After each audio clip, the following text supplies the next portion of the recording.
You are listening to The Future Was Yesterday with your host, SleepyDave, on the We Are Paradox Media Radio Network. All information and news and things you hear are not necessarily those of the opinion of the owners of We Are Paradox Media.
All right, you are listening to We Are Paradox Media Radio Network with SleepyDave. You're listening to my show, The Future Was Yesterday. I hope you all had a wonderful week. It is Friday, September 27th, 2019. Real quick, I'd like to say happy birthday to my grandmother. She is 92 today. 92 years old. Back in 1927. So, can you imagine living 92 years?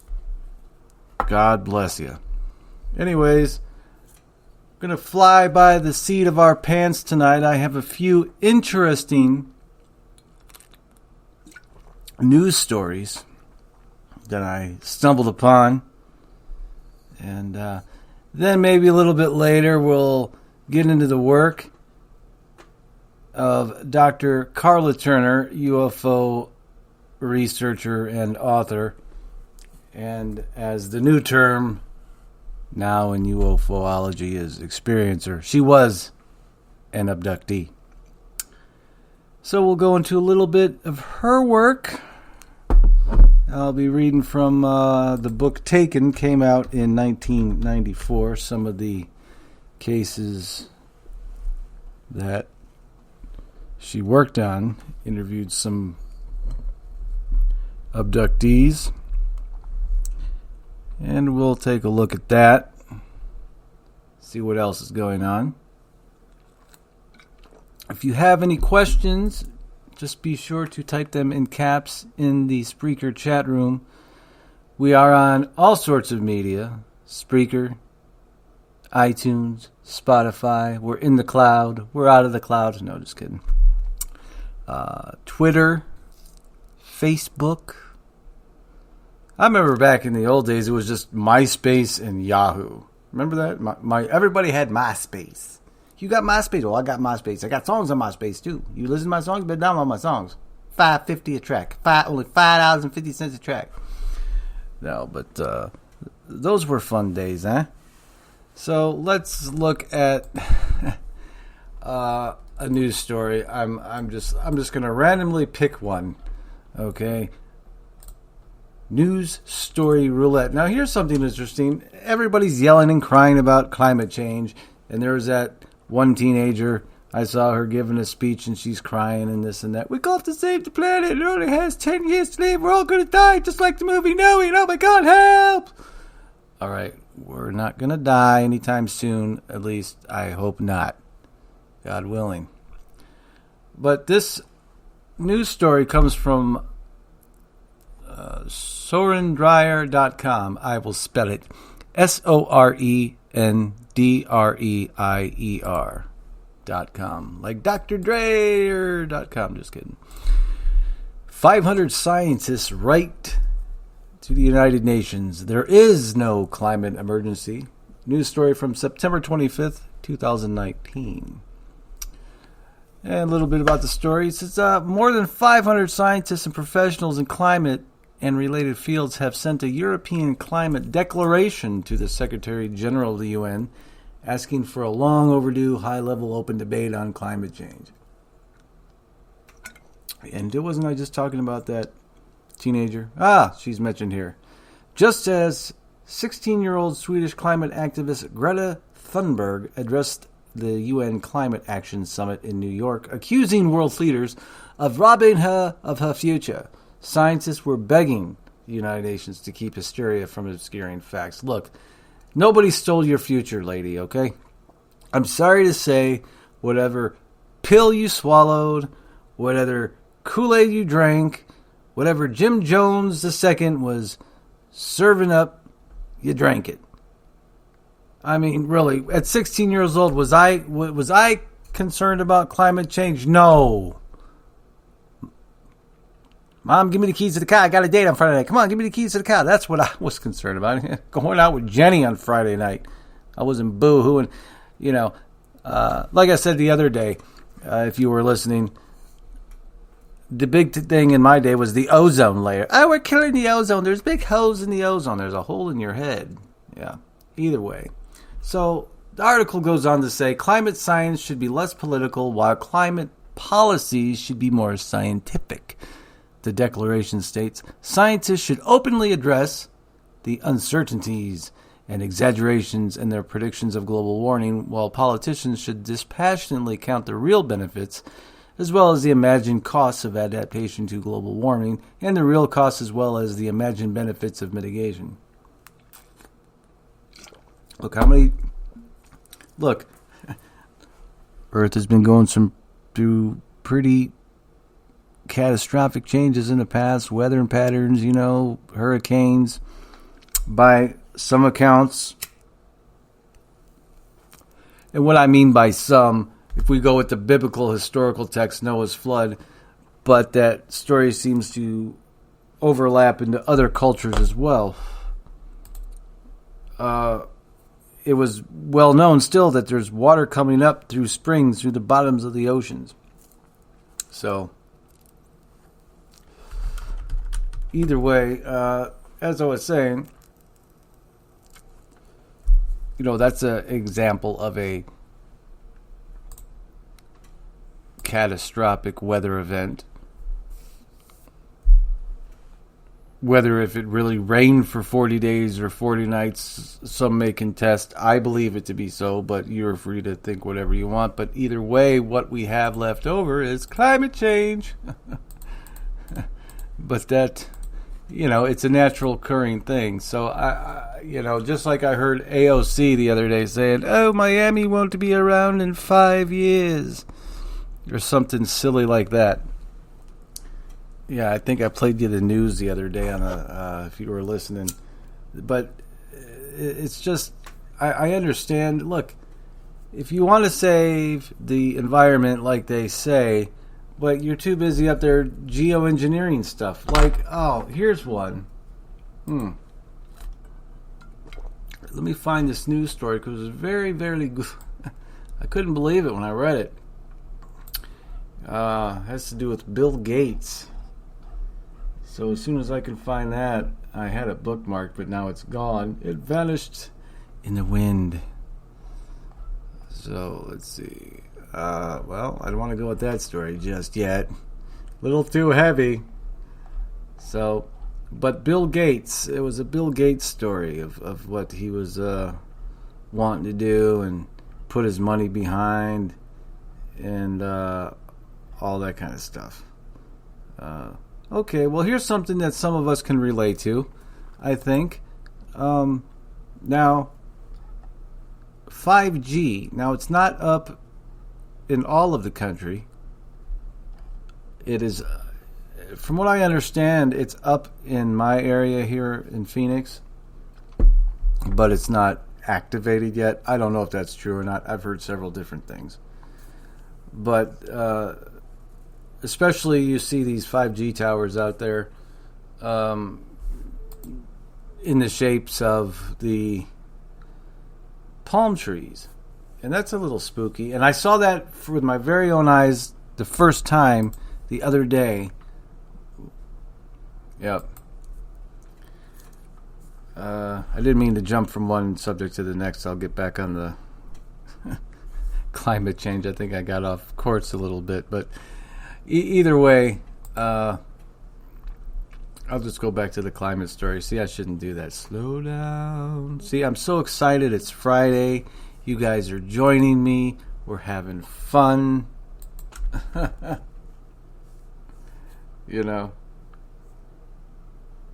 Let's see.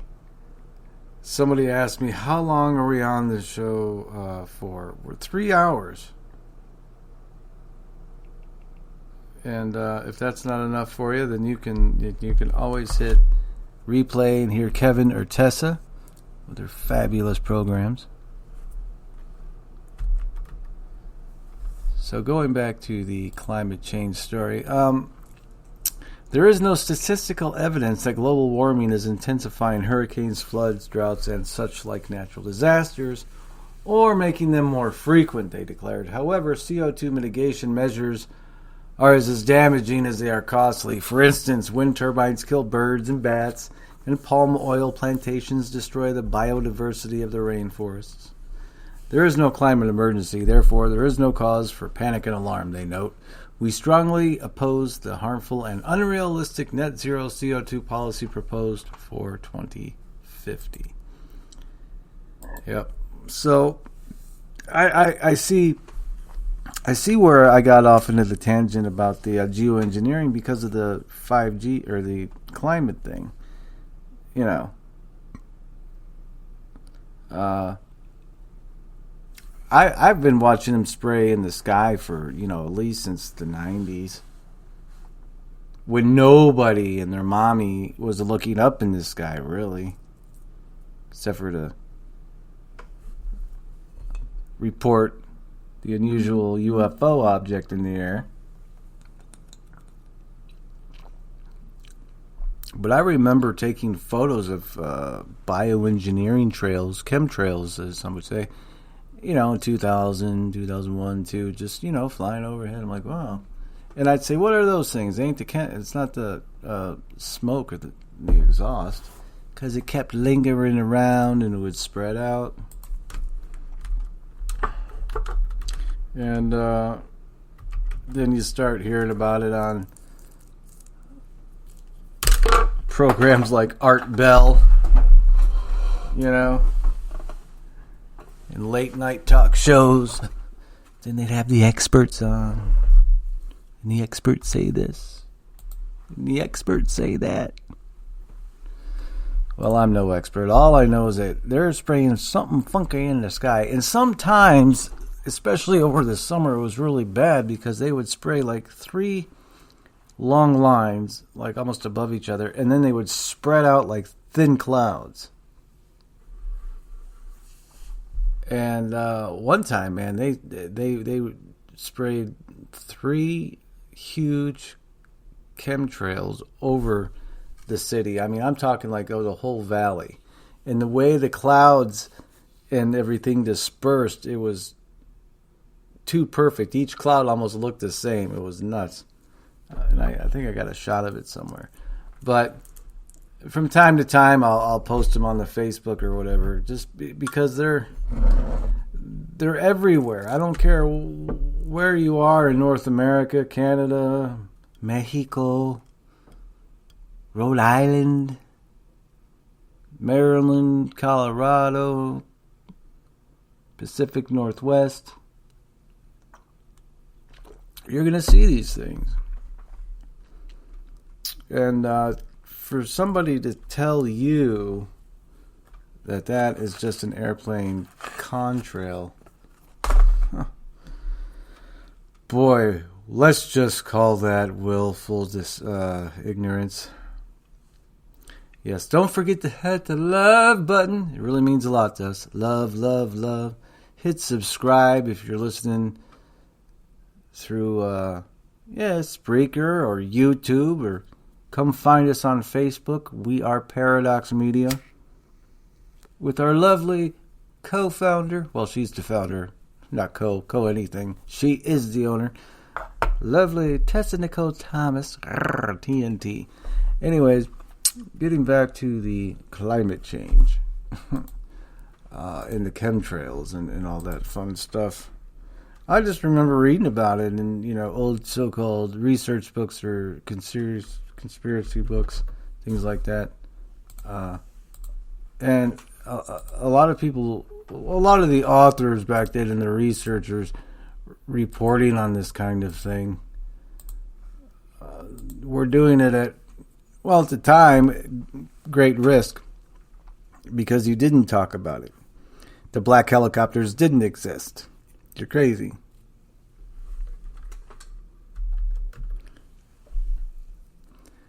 And a lot of what we come to know today, I think, maybe radio talk show hosts or, authors or researchers or, some guy read, a story on it and then he's going to, however they do the research now, because there's so many out there, so much out there to choose from,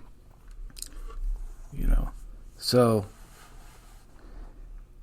you get on these old, you look back and read these old books from these guys who picked up the torch from other researchers like Penn Jones Jr. and Mae Brussel and some would say John Judge. Either way. But, Jim Mars even and Tex Mars. Jim Marrs wrote the book, The Fourth Reich, or I think Rise of the Fourth Reich. Mae Brussell used to call it the Fourth Reich. And I got his book, and it was almost a continuation of what Mae Brussell had researched. It's like he took what she did, and then he went further, and what he could find out from there. It was a pretty good book, very thick. At least he's not eating your brains, right? Go to the store the other day. My daughter says, "Dad, why do they serve brains here at the store?" Pointing at the hamburger. I'm like, "That's not brains." "Well, why do they make it look like brains?" I said, "It's the way they grind the meat." "Well, they grind it like brains." Okay, don't look at it. "Ew, everybody eats brains." I was like, "Okay, Melody, that's enough." As we're shopping, there's other people around. She's like, "Why did everybody's eating brains around here?" Blah. So, man. And she hates the cold section. Don't mean to get off on a tirade, but she does not like the cold section. Can we get out of here? It's cold. Yeah, all right. But either way, let's see. Here's what would lead into these 5G towers. Mystery towers going up all over Cincinnati. Homeowners worry about possible health effects. This comes from WCPO.com, September 20th. Today's update. We now know who is behind many of these mysterious towers. A Verizon spokesman, David Weissman, confirms that the small black tubular towers are new small cellular Verizon towers installed to ease network congestion and help with video streaming in areas with weaker service. He says they currently broadcast 4G LTE but can be converted into 5G in the future. Oh, so that's what those little black boxes are, little tube things. They're the converters for the 5G, and everybody's going to go, "Wee, we're turned on." Meantime, Sprint confirms to us that it has built the giant space heater tower in Cleves to help with service along the Ohio River. However, spokeswoman Ronnie Singleton tells us that the tower is not operating yet. So apparently, if you drive around Cincinnati, you'll see mysterious cylinder-type cell phone towers that look nothing like any of the cell tower most of us have seen. A growing number of tri-staters are getting worried about these towers and 5G signals they believe will soon be sending out as part of the nationwide rollout of faster 5G cell service. As one resident, Dean Beckett, who owns Ann's Taverns nearby, says his customers have been asking him about it. It looks like a big heater to me, he said. I have no idea what it is. So some people say that the 5Gs are like microwave and they cook us from the inside, change our DNA. I've heard things like that. Don't know if it's true, but it's something to think about. Why 5G service sparks fears. 5G cell service has become the hottest controversy in many communities this year as Verizon rolls it out to its first 30 cities among Cincinnati. Krinsky has now joined those protesting it locally because she says we don't know enough about the long-term health effects. Well, that's true. I mean, I don't think it's, could it be good to sleep with your cell phone by your head every night? Something interesting, like my cable carrier for internet has 5G. They tell me it's on. They tell me it's active. This is what they've told me. Well, then they have another option. Now, I can get Wi-Fi in my house because I have both, hardwire and Wi-Fi. Now, I can get a wireless signal anywhere within and outside, depending on how far the parameters of my home, on Wi-Fi. Now, what these cable companies do, these internet companies, it appears to me, I'm only speaking of one, that not mine, they give you this option called panoramic Wi-Fi, now be hooked up to X amount of blah, blah, blah. And I'm thinking to myself, wait a minute. I already have 2 wireless devices hooked to my Wi-Fi, and I got another one hard lined in. Why do I need panoramic Wi-Fi and what for? You know, they've deregulated the speed of the internet. Has anybody noticed that? I think the slowest you can get is $15 a month, and it's like dial-up. 30 minutes to load a page. Yeah. So, let's see. In closing, let's see. The FCC allows these towers to go in with almost no local approval. The FCC and FAA claim that there are no proven links between 5G cell services and health effects, and say local residents who have no reason to fear these new towers. But Hamilton County engineer Ted Hubbard, told us a few months ago that even he and other county officials are left in the dark. The ownership's a big question, Hubbard said, and I've asked that. We're having a hard time finding out who actually owns it. Actually, who owns the tower? Well, this is what it does. They put these towers up, and it makes sense. And different companies, lease off the tower, the usage of the tower. But still doesn't ask the question who owns it. Would it be the state, local, county government? Who knows? Moving on, it says a Verizon corporate spokesman, Dad Weissman, confirmed to WCPO that the company is installing 5G towers in the Cincinnati area. It says that one of 30 cities that will soon have Verizon 5G service. Whoever said the strange Cleaver Tower is not Verizon equipment, which means the mystery continues about the alien-looking structure towering over the village of Cleves. As always, don't waste your money. Well, that was a little bit about 5G and what's going on over there in Ohio. So does anybody have their 5G towers going up? You see these guys outside working on them? I see them now and again. But like I said, my city's a test market for this supposedly wonderful new technology. All right, what else is in the news for Friday night? Let's play News Roulette. Close your eyes, click a link, and what comes up? Your mama's gonna blink. Oh. Excuse me. Oh, this sounds like a lovely story. We were talking about in the beginning a little bit about aliens. This is from realclearscience.com. Are you sitting down for this news headline or this story? Sit down. Says the most likely way that aliens would attack us. Really? I want to know. Tell me now. Hollywood often depicts alien invasions as chaotic and apocalyptic. Well, who can forget the foreboding, heart-stopping sounds of the tripods in Steven Spielberg's cinematic adaptation of H.P. Wells' War of the Worlds? There they go, terrorizing cities, vaporizing everything, sucking people up, and who didn't enjoy watching fleets of fighter jets battling alien vessels in Independence Day, huh? Remember when Bill Pullman goes, the 4th of July will no longer be known as an American holiday. Today it'll be known as Independence Day.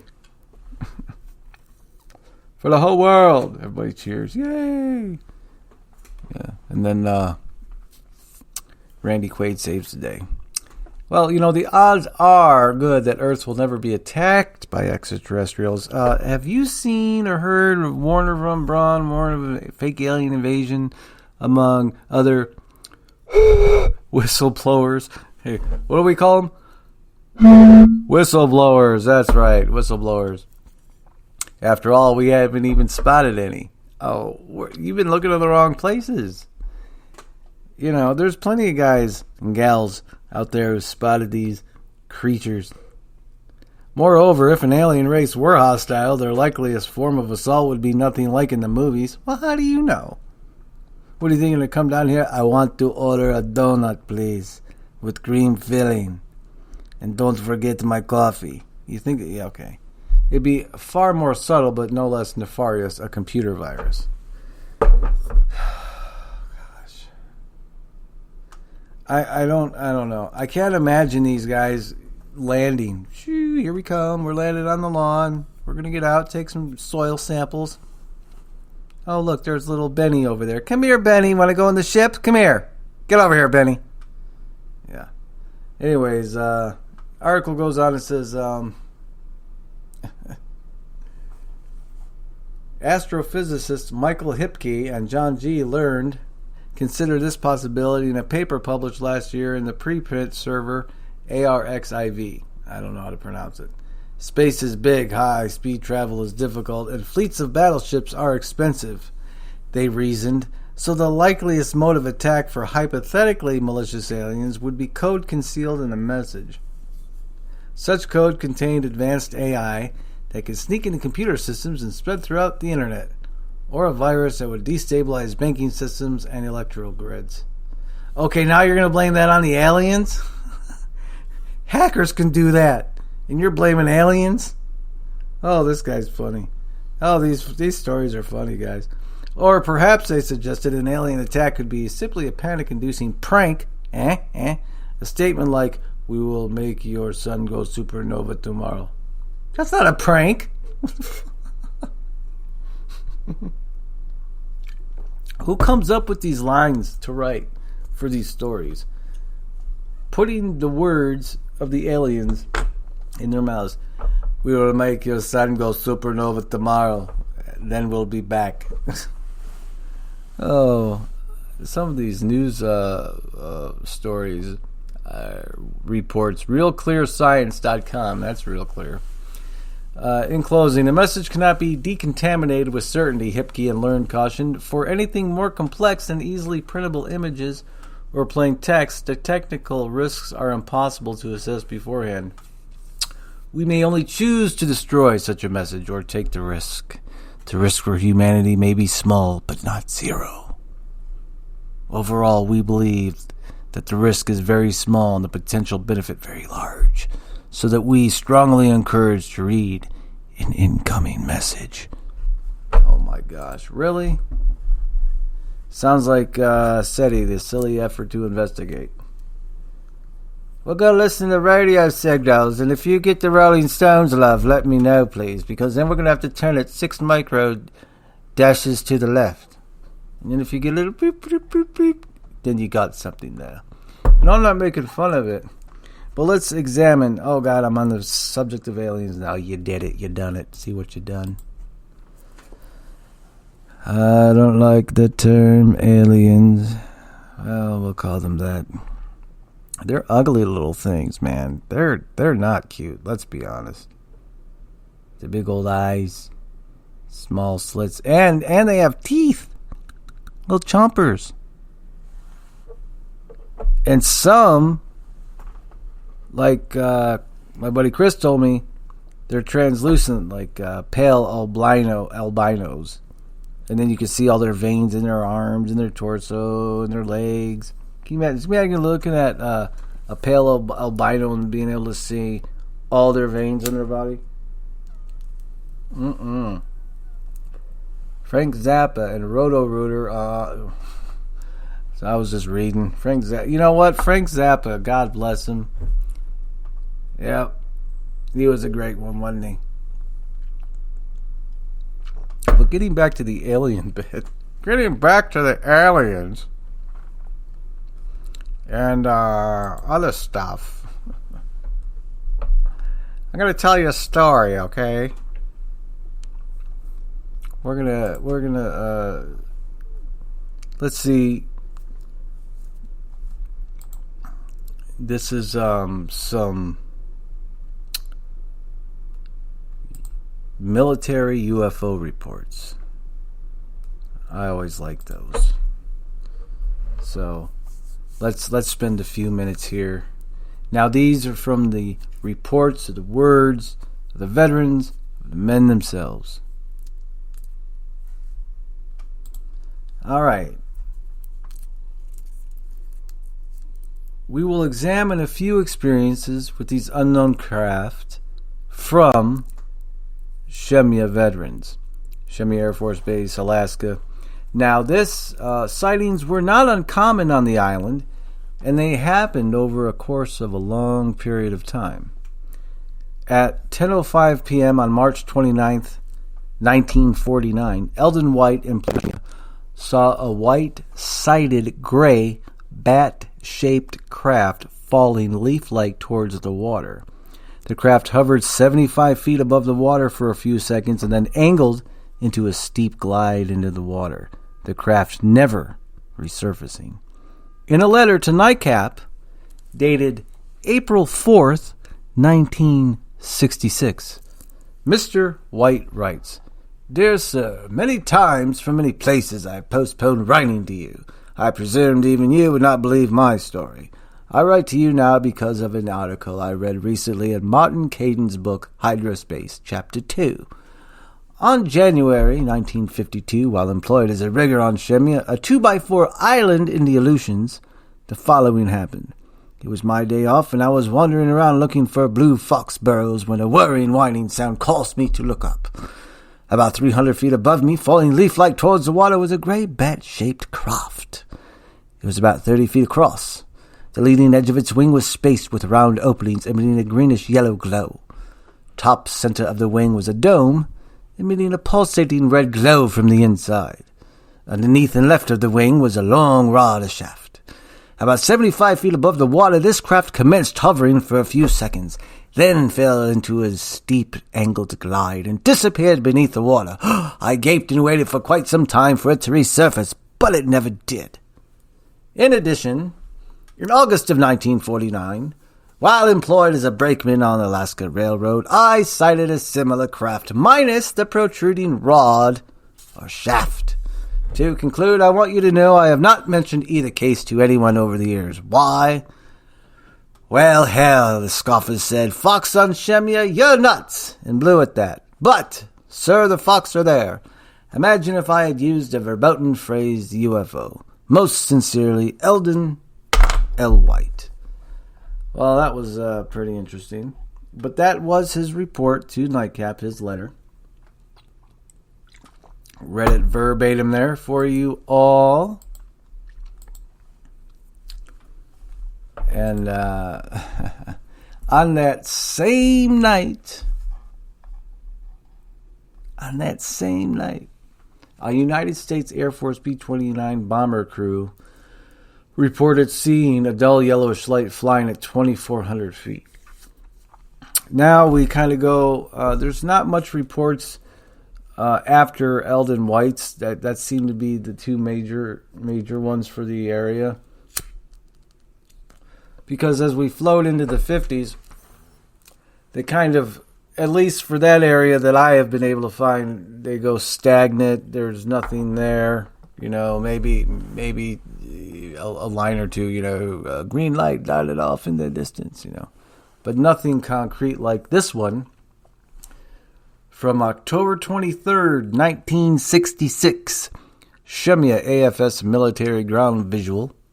Off the eastern tip of Shemya, the UFO reportedly changed colors from red to green to white at 2-second intervals. The object then moved in a square pattern. A few seconds one way and a few seconds the other way. It also moved up and down, raised vertically, hovered, then gave off a bright flash similar to a flashbulb camera. Wow.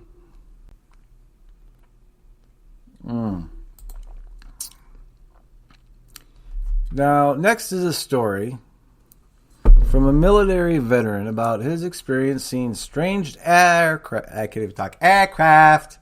Look out, bombs away. Strange aircraft over the Alaskan skies near Shemya Air Force Base. Now, I am going to read exactly what he had written. This I found on a military veteran message board to other veterans of the Rock, otherwise known as Shemya Air Force Base. It was so desolate out there, they said, it's not the end of the world, but you can see it from here. Just to give you an idea of how remote this is. If you look at Alaska on a map and you look to the left where the Aleutian Islands are, it's the second to the very last island on that chain. Just to give some perspective. Now, this comes from William Slater.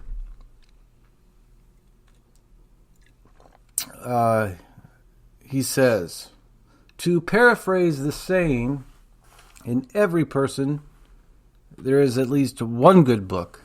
I say, in every person there is at least one good UFO sighting. So I've seen mine. Have you seen yours? This accounting is true, and even the names are used are true. Excuse me. Only first names are used out of the deference to privacy. As events unfolded, I am certain that it was intended that we should see what we saw. I know what we saw, only I don't know what it was we saw. I don't know what it was, but I know what it wasn't. Having been in aviation all my adult life as a commercial pilot and a retired flight engineer and having flown all over the world, I am not prone to flights of fancy and fantasy. With my sanity in hand, I can say unequivocally that it was not a star, planet, moon, comet, meteor, or any other known visible celestial body, a weather research balloon. It was not an airplane, as airplanes are commonly known. It was not a rocket launched from Earth, manned or unmanned for space exploratory or military purposes. And number 5, it was not an experimental airborne device launched by any country on Earth. I'd have to contend that, but okay, that's his words. It happened on Christmas Eve, 1966, at 37,000 feet over the North Pacific Ocean between Japan and Anchorage, Alaska. We were in a DC-854, a 4-engine aircraft manufactured by Douglas Aircraft Company, empty freighter, ferrying back to our home base in Delaware from Vietnam. Wow, what a ride, right? What a ride that is. All right. He goes on to say, on board was Dickie Bird, the captain, John, the first officer. John was also a captain, but on this trip, as first officer, and I, the flight engineer. Aviation technology had advanced to the point where we didn't use a navigator anymore. Up until things started to happen, it had been just a normal, uneventful flight. I was at my flight engineer station behind the first officer seat doing my normal things, with my left ear cocked on and on the ready for any unusual comments from the pilots that would be important for me to hear. Then this. Look at that, Dick. What do you suppose that is? John exclaimed. Dick had no idea. I didn't know at the time that he was talking about what he was watching on radar, but it sure perked me up. Then John explained what had excited him. He had been watching a rather bright blip move out the right side that he estimated was about 75 miles. It was moving at our speed, not moving ahead or going behind. John said that at first he thought it was a ship down on the water. Then he realized that it was a stupid thought. The blip was going the same speed we were, Mach 0.80. For those who don't know, 0.80 is 8/10 the speed of sound. Pretty fast for a ship, huh? He had watched it for several sweeps of the radar. Then it came out what it was got to be. It got him so excited. The blip had all of a sudden picked up speed, angled to the left a little bit, and went off the screen in front of us. After John explained this to all of us, I knew now it was question time. Hey, John, I asked, how many sweeps did it take for that blip to go from out there on the right side of us to off the screen up front? I don't know exactly, but I think about 3. John replied. Next question. How long does it take to make a 360-degree sweep? As near as we could figure, it took about 10 seconds. So, some quick arithmetic. I did this quicker on my American Airlines circular slide rule than I can do it here, but bear with me. I'm going to work in round numbers because that's all we have to work with. I don't have any square ones. 3 sweeps of the radar at 10 seconds would be 30 seconds. The distance from 75 miles abeam of us off the radar ahead of us was at least 100 miles. So anything traveling 100 miles in 30 seconds will be going 200 miles in 1 minute. 200 times 60 minutes in an hour comes out to be an astounding 12,000 miles per hour. As I say, I can't vouch for the exactness of these figures, but if you reduce it by 50%, that still leaves 6,000 miles per hour. Faster than anything around here, and I don't think I was off by any 50%. But the best was yet to come. See, I like these old military veteran stories. We batted this around for about 15 minutes, relieving Pacific boredom and wondering what it all meant. We were all completely unprepared for what happened next. All of a sudden, John exploded with an uncustomary expletive.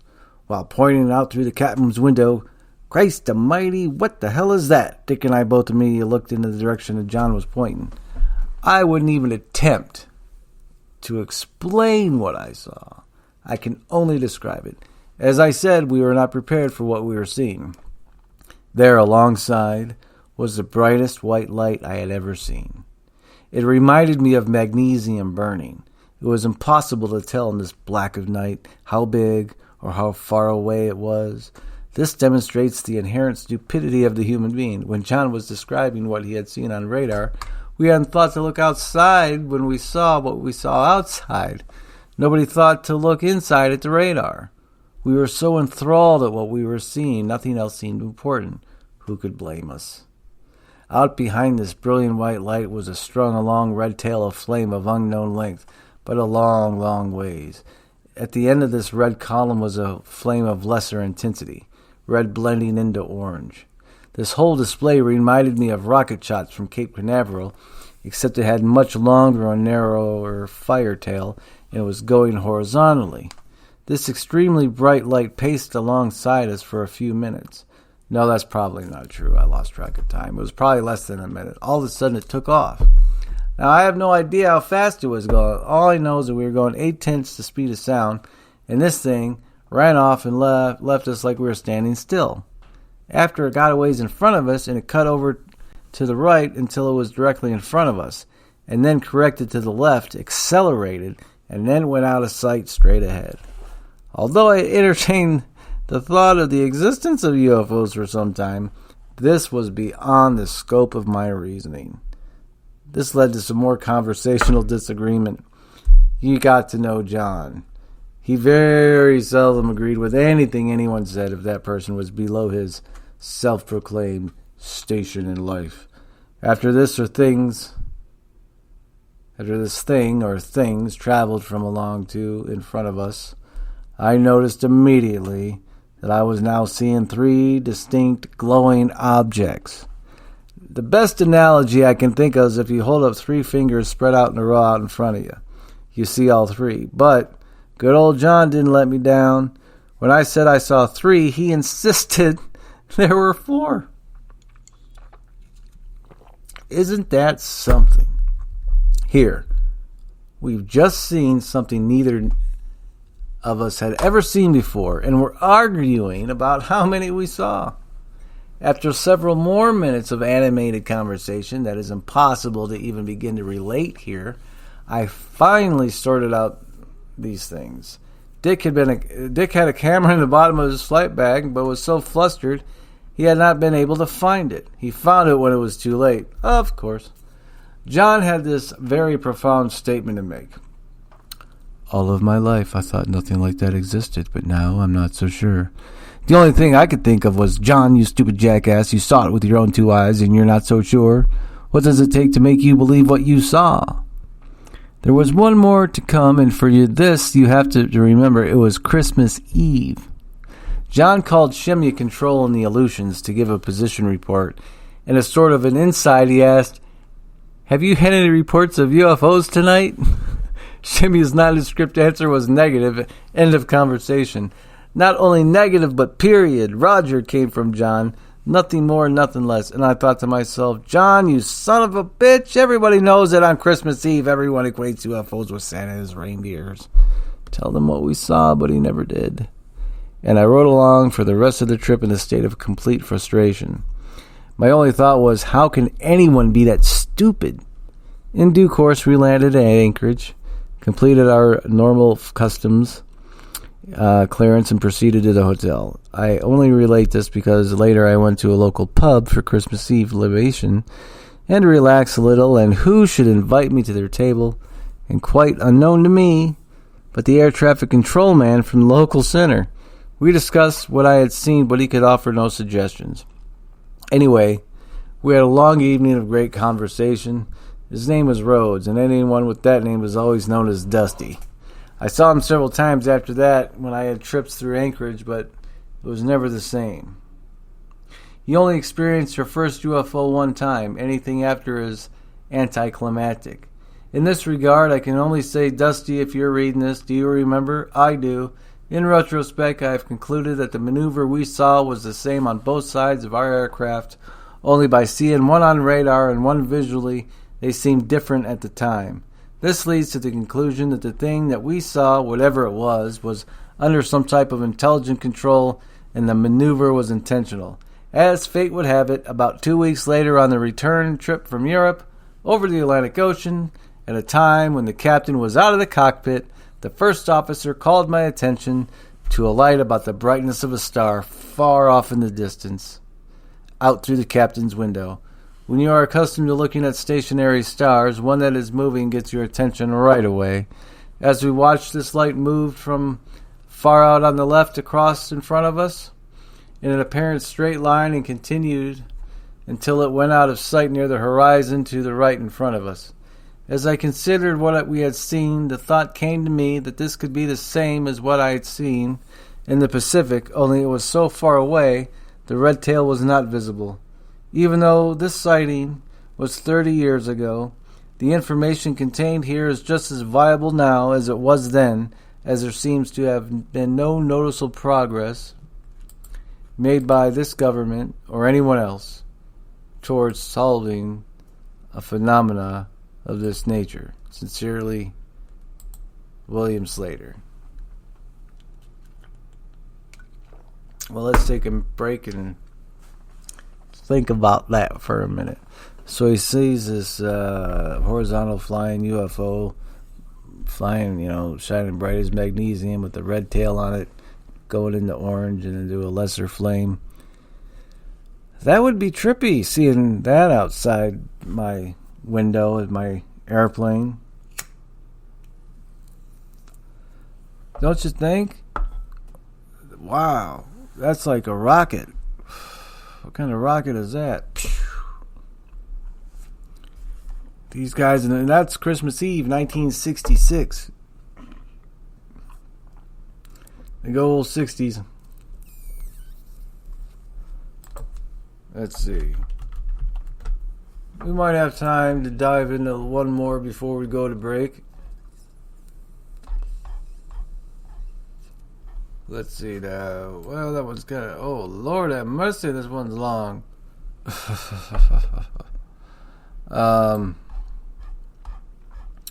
Well, I could... This is close in proximity of years. This comes from... now, I actually got to talk to this guy on Facebook, and he wrote a book. I forget the name of it. Isn't that horrible? I forget the name of his book. But you can actually look him up on Facebook. Gene Mumbles Willard. Gene Mumbles, like Mumbles Willard. This is his little testimony, what he wrote. He was flying a mission out of Shemya Air Force Base when he and the crew encountered a huge wheel that may have been slowly rotating. So I guess it appears it was rotating. He goes on to say, I was flying a rivet ball, it was really rivet amber, mission out of Shemya, Alaska in the summer of 1969. It was the summer of 69. Me and some guys were flying, saw a UFO and it was really cool. No, sorry. I was the Lucy, as the AMS was called. Many of the operators on missions staging out of Eielson Air Force Base were named after Charles Schultz's Peanuts characters. That practice was carried over to missions and flown from Shemya. We had a normal mission with a re-entry event. Rivet Ball, or Rivet Amber rather, was configured on the right side of the aircraft with 10 portholes and 10 cameras filming through those portholes. When we flew out to cover the re-entry event called Gaslight, when it was seen, we would go to the top of the track and make a left turn down the track, thus turning our cameras towards the event. We did get a gaslight that day, and I and the rest of the spooks, as we were called by the SAT crew, were fairly busy when the AC called me and asked me to look out one of the portholes. I told him I was pretty busy, and I'd seen re-entry events in the past, but he insisted that I look out that porthole. It was getting close to dusk at the time. I got up and looked out the porthole, and just over the horizon I saw what appeared to be a huge wheel that may have been slowly rotating. The sun was a bit behind it, and it appeared to be glowing. We were near the end of our track, so I asked the AC to go back onto the top of the track as quickly as possible and turn around and come back down the track. We went balls to the wall up the track and turned back, but when we went back down the track, the wheel, or whatever it was, had disappeared. I didn't think much about it, but I did put in SI tag describing it in the post-mission flight report. We had just gone to water-soluble PMFRs at the time. When we returned to Shemya, it was mentioned in the briefing, and the SAT commander, Colonel Stanley Rado, was very interested. He asked me what I thought it was, and I replied, I don't know.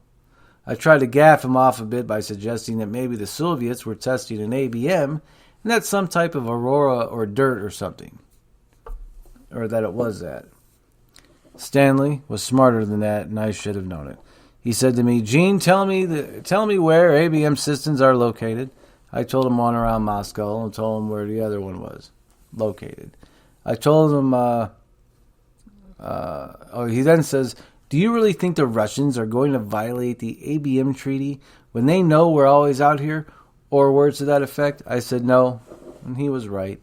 I sent the PMFR and and left for Eielson on a turnaround the next day, along with the rest of the crew. Gene Gifford was the replacement AMS for Rivet Amber. The next day, I went to OPS at Eielson and went to mission management to look at the PMFRs I sent out on deployment. I noticed that there was no SI tag on the last one. I also called Shemya on Autobahn and asked to speak with Gifford. I wanted him to resend the report. He hesitated a bit and said that he no longer had the report. I asked why and was told that someone had spilled coffee on it. I asked, could that be, as I'd personally filed it in the AAFJOG ops in our little office area where he had there? Gene then said that maybe I better speak with Colonel Rado, our OPS officer. Captain Stanley got on the line and told me to forget it. I said, forget it? And Stanley replied, yes. I said, okay, and hung up, and that's the last I ever heard about it. To this day, I don't know if there was some sort of cover-up or if there's some kind of snafu. I don't know, it'd be easy to cover something up as we were the only ones out there. In contrast to Stellar Stu Skeen's late re-encounter, where a lot of other players were involved, including the international players. Much later on, the USAF Foreign Technology Division at Wright-Patterson Air Force Base, Ohio, told us that the film we sent them was blank. There are many websites dedicated to men and women served on the Rock on Shemya Island. Their family and friends, can reunite once again on the message boards and talk about the old times. So that was one of the sightings there by Gene Mumbles Willard? Yep. And that I actually have other references to other reports being blotted out and censored. But we're going to take a break, do what we need to do, a little station identification. Thank you for listening to We Are Paradox Media Radio Network. I'm your host, Sleepy Dave, for The Future Was Yesterday.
You are listening to The Future Was Yesterday with your host, SleepyDave, on the We Are Paradox Media Radio Network. All information and news and things you hear are not necessarily those of the opinion of the owners of We Are Paradox Media. All right, welcome back. We are live and pre-recorded. We Are Paradox Media Radio Network. Your host, Sleepy Dave, or The Future Was Yesterday. Top of the hour. Well, sort of. A little past the hour. 4 minutes past the hour. Just in case you're wondering. September 27th, 2019. Somebody mentioned to me today, get a lottery ticket. You should get a lottery ticket. No, I don't want to get a lottery ticket. Let's talk about gambling for a minute. Yes, gambling. Pink diamonds. Used to be the slot machine. Pink diamonds, double diamonds, triple diamonds. Get the diamonds. Wheel of Fortune. I liked blackjack because I dealt the game enough to notice the wave of pads. The deck of cards or the shoe would go in. And if you could catch the pattern, you could do pretty well. It's about the only advantage.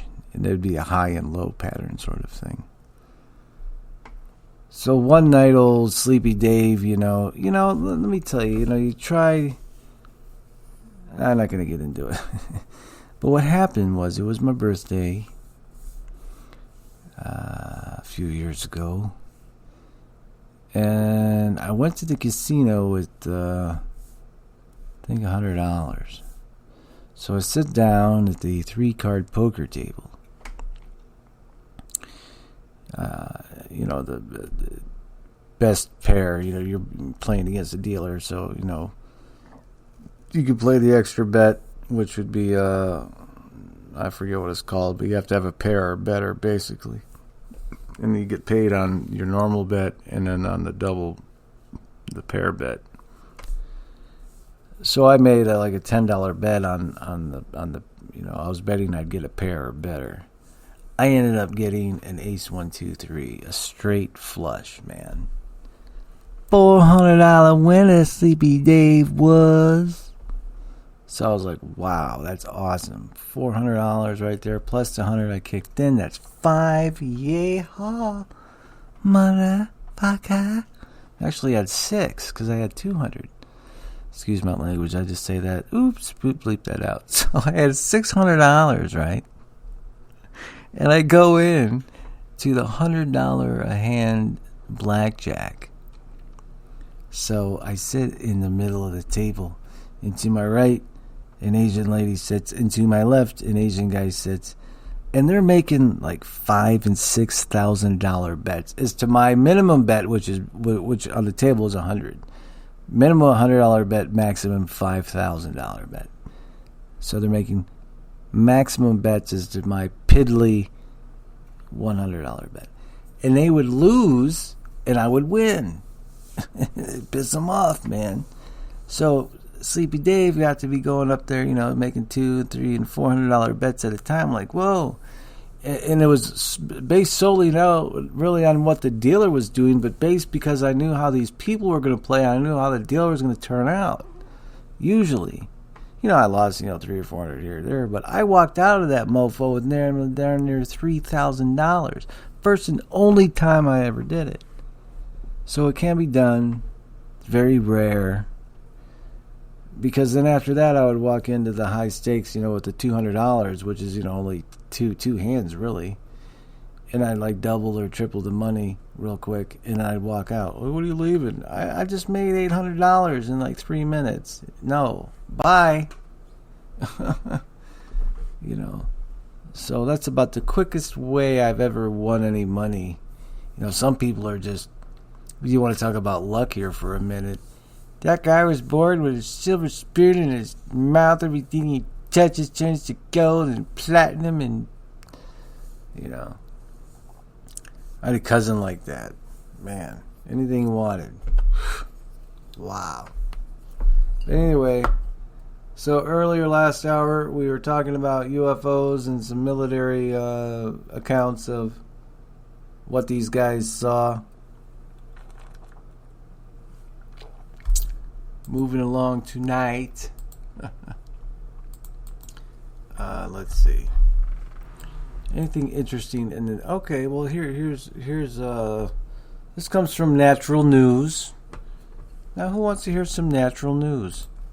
Well, that's what naturalnews.com. You won't believe what's in the vaccines being discussed for mandatory vaccinations. Comes from Tuesday, September 24th. As government continues to speak about things we've not authorized them to be dealing with, namely mandatory vaccinations, a brief report has come out by Families for Vaccine Choice that illuminated us as to what is in vaccines and RNA. If you have a weak stomach, brace yourself.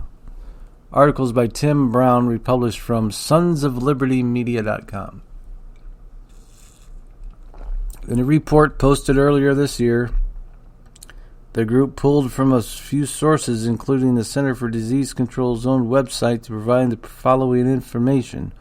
What exactly is RNA, and what does it have to do with vaccines? To understand this, we must first understand that vaccines are considered a biologic, the report reads. Then they cite Biotechnology Innovation Organization for how a biologic is defined. A biologic is manufactured in a living system such as a microorganism or plant or animal cells. Most biologics are very large, complex molecules or mixtures of molecules. Many biologics are produced using recombinant DNA technology.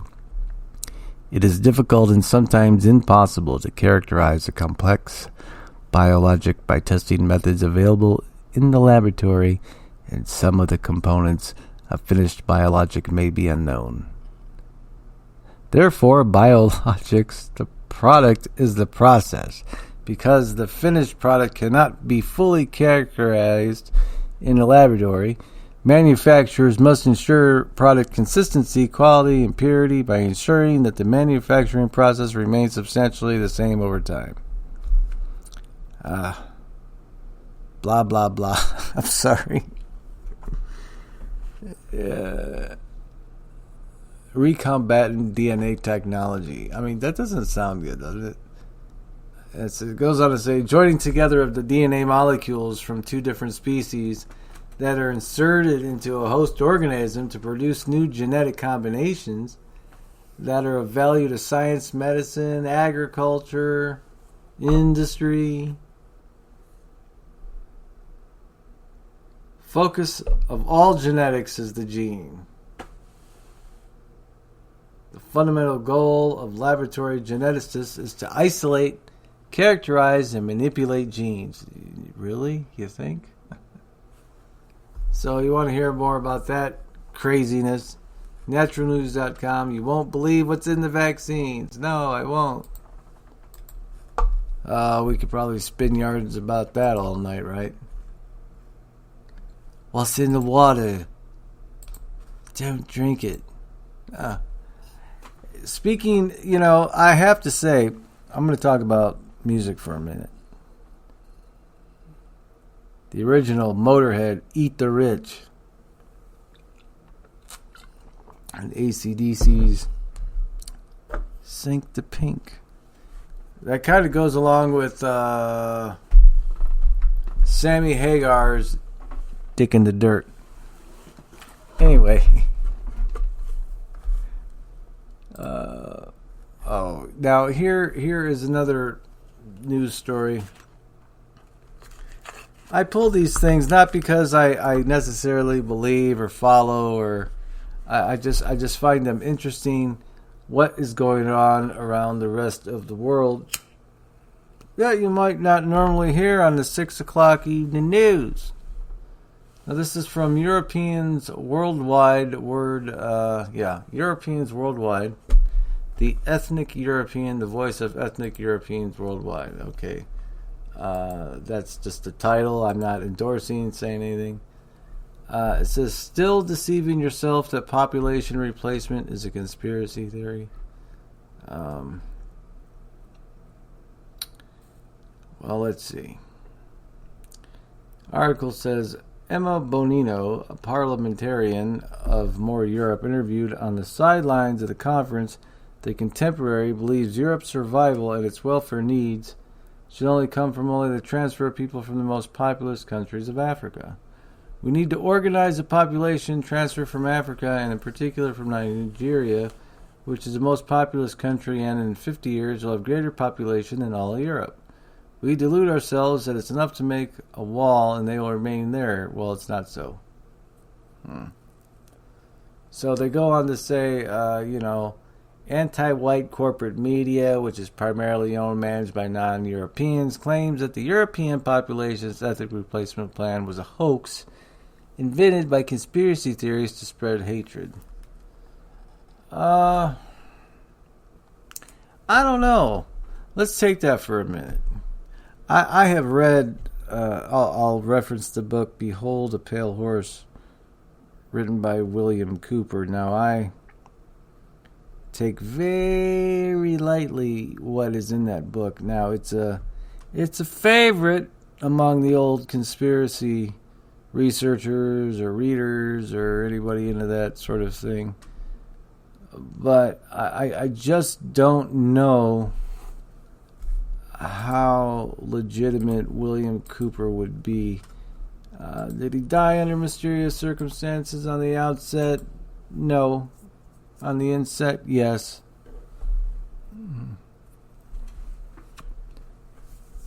But you read Behold a Pale Horse, and he talks about now these are supposed government documents that he got a hold of somehow, or remembered, or whatever. I can't speak for the validity, but it was a popular book, came out in 1991.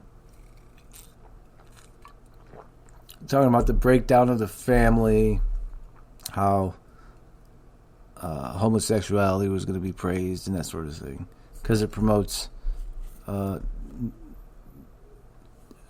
doesn't promote population growth.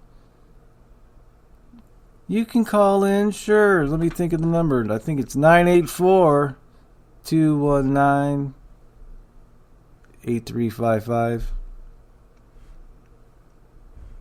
984-219-8355. I think the number is, if you want to call in. Sure, if you want to talk to me, great. Hey, it's just me. And got the lights turned down low. Giving you some weird news, strange news, fun news.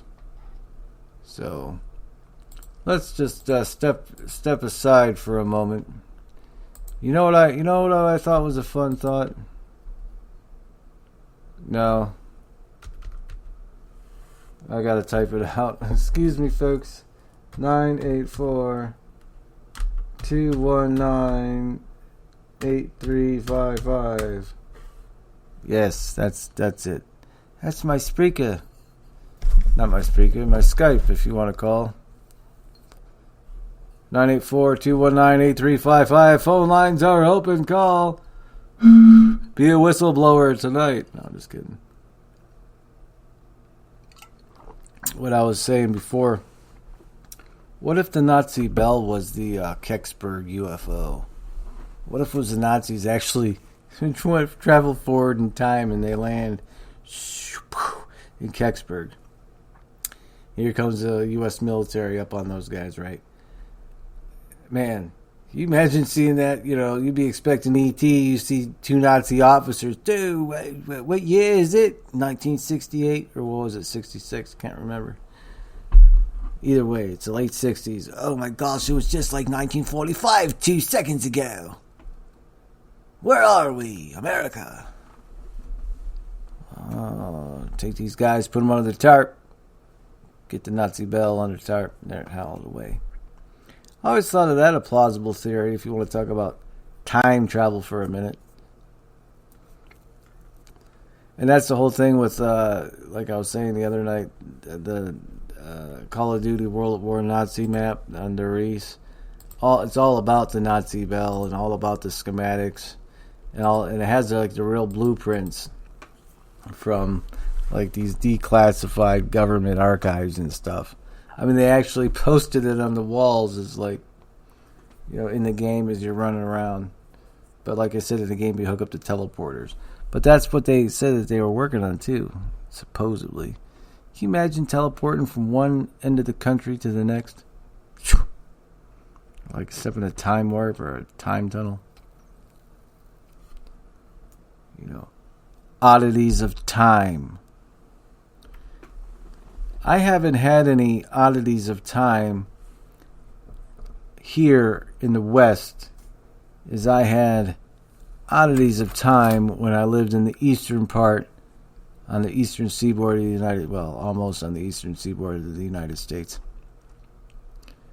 There's something I believe about the old New England area because I lived back then in a very old, you want to talk about hauntings and history and just general, as I would say, time anomalies.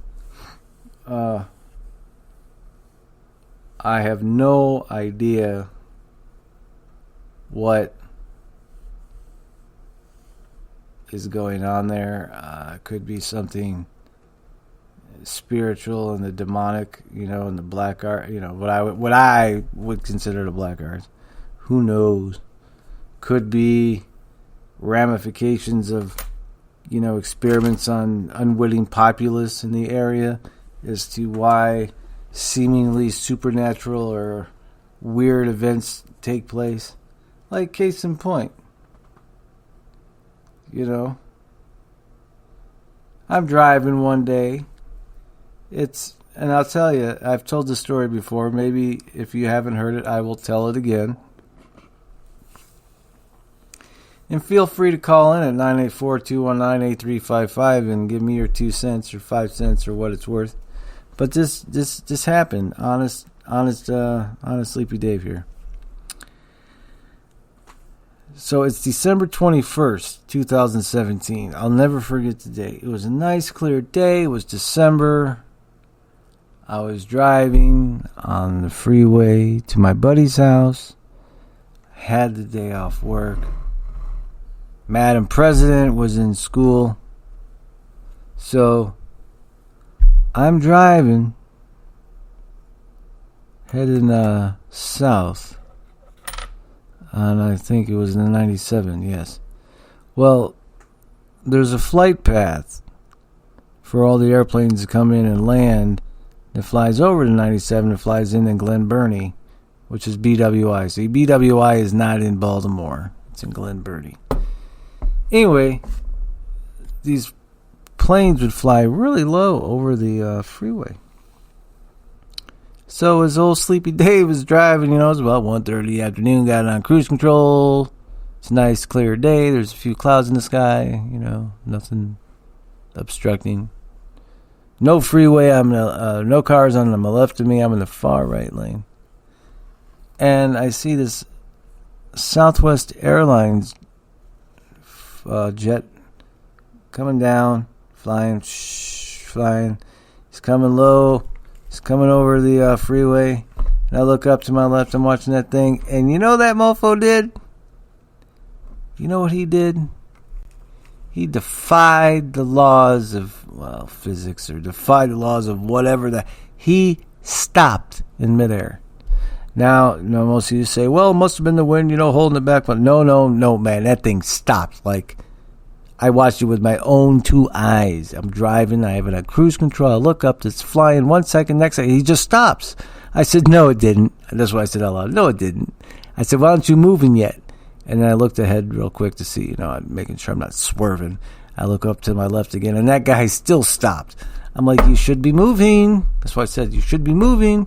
Look ahead again. Make sure I'm not swerving off the road. Look to my left again. He's still standing there, or just hovering there in midair. I'm like, no way. He should have flown past that building by now. He should have flown. Dude. So by that time, I'm far enough down the road. I'm looking in my side view mirror, and it's just hovering there. I'm like, no, come on, please move. So by the time I look back, like the second time, it started to move again. I'm like, what in the world did I just see? And I look at the clock. So that had occurred between 1:30 and 1:36 p.m. So a 6-minute event, I guess. Because I remember, and I'm like, whoa. So I get to my friend's house, and I said, man, you're not going to believe what I just saw. He goes, I probably will. My friend Ridge as well. I probably will. Now, this is a guy who told me about Bigfoot in his front yard, years ago. I digress. So I tell Ridge what I see. I said, I see this freaking Southwest airplane just stop in midair, man. Just stop. I said, you can't argue that it was the wind holding it back. You can't say. I said, that thing, no. No, I watched it with my, it just stopped. I said, commit me now. He's like, oh, it's probably some government thing, man. Probably not even there. He's like, plane's probably not even there. Just coming up with all sorts of outlandish theories. He's like, maybe it was a real thing. You go over that, he'd go with that thought for about 10 minutes. Yeah, man, maybe it was like Stephen King's Langoliers, the time wave. That's what somebody told me once. I witnessed a time wave above me, and that's why the plane stood still. How plausible does that sound to you? A time wave. Are there such occurrences? They say, look, I have to say, I've been to Sedona. I haven't seen any vortexes. I'm sorry. I've been to the vortexes. It was just empty space. I, for one, Sleepy Dave, cannot attest to the vortexes in Sedona, Arizona, even though I've been many times. I've seen it.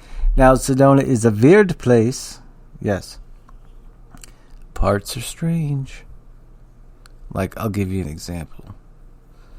So I was there many, many, many moons ago, and I walked into this, what looked to be shop, and it had pictures and what looked to be paintings and old kitschy advertisements of yesteryear, yesteryear of like the Cowboys and John Wayne and Humphrey Bogart and I Love Lucy and Jimmy Stewart and what's that other short dude? He did the Andy Hardy movie series. Mickey Rourke, that guy, that kid. Anyway, so I walk in, right? And I'm with my gal friend at the time, who happened to be from England. She had come over from England, so we're, hanging out together and to go to Sedona. So we're in this place, and I said to the dude, I'm like, is there anything for sale here? He's like, no. I'm like, what? And I'm looking around, right? And this place is freaking huge.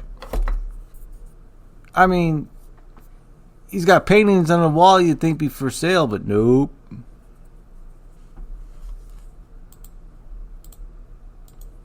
Nope.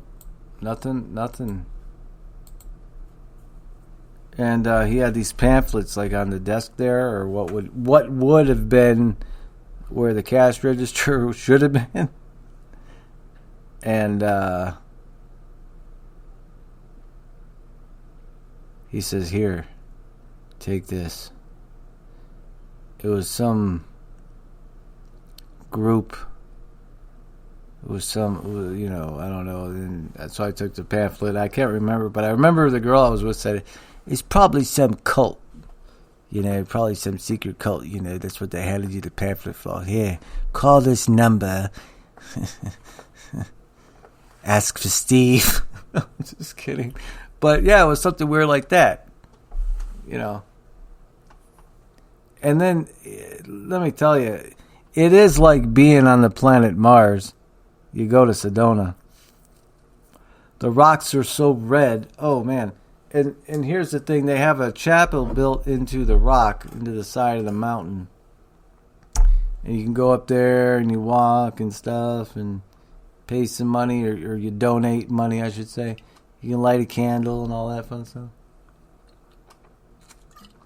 Here's a funny story to that chapel. I have to laugh.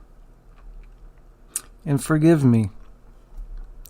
Because I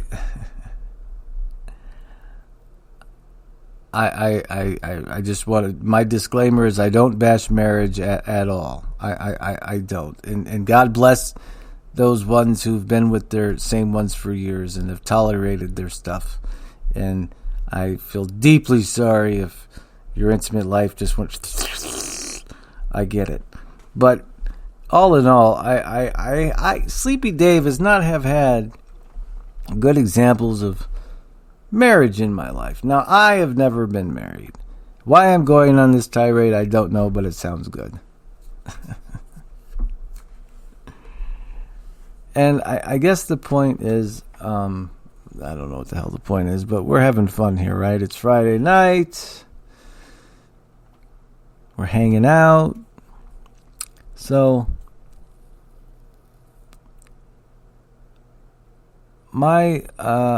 somebody I know in my family has been married, and I'm not trying to make light of it. I'm really not. I guess I'm just trying to understand it. Married 6 times. Divorced 5 times on his 6th marriage. Now I can contest. Now I know my sister is on her 4th marriage. My brother's been married and divorced. And my dad, he's remarried. And he's been with his wife since 1994. So they ain't ever getting divorced. But and me, never married. Nope. I had this one woman stomp her feet at me and do the whole marry me bit. Literally stomping her feet. I don't get it. I don't know. Why? Ladies, help me out. Why is it so important for you all to get married? Is it security?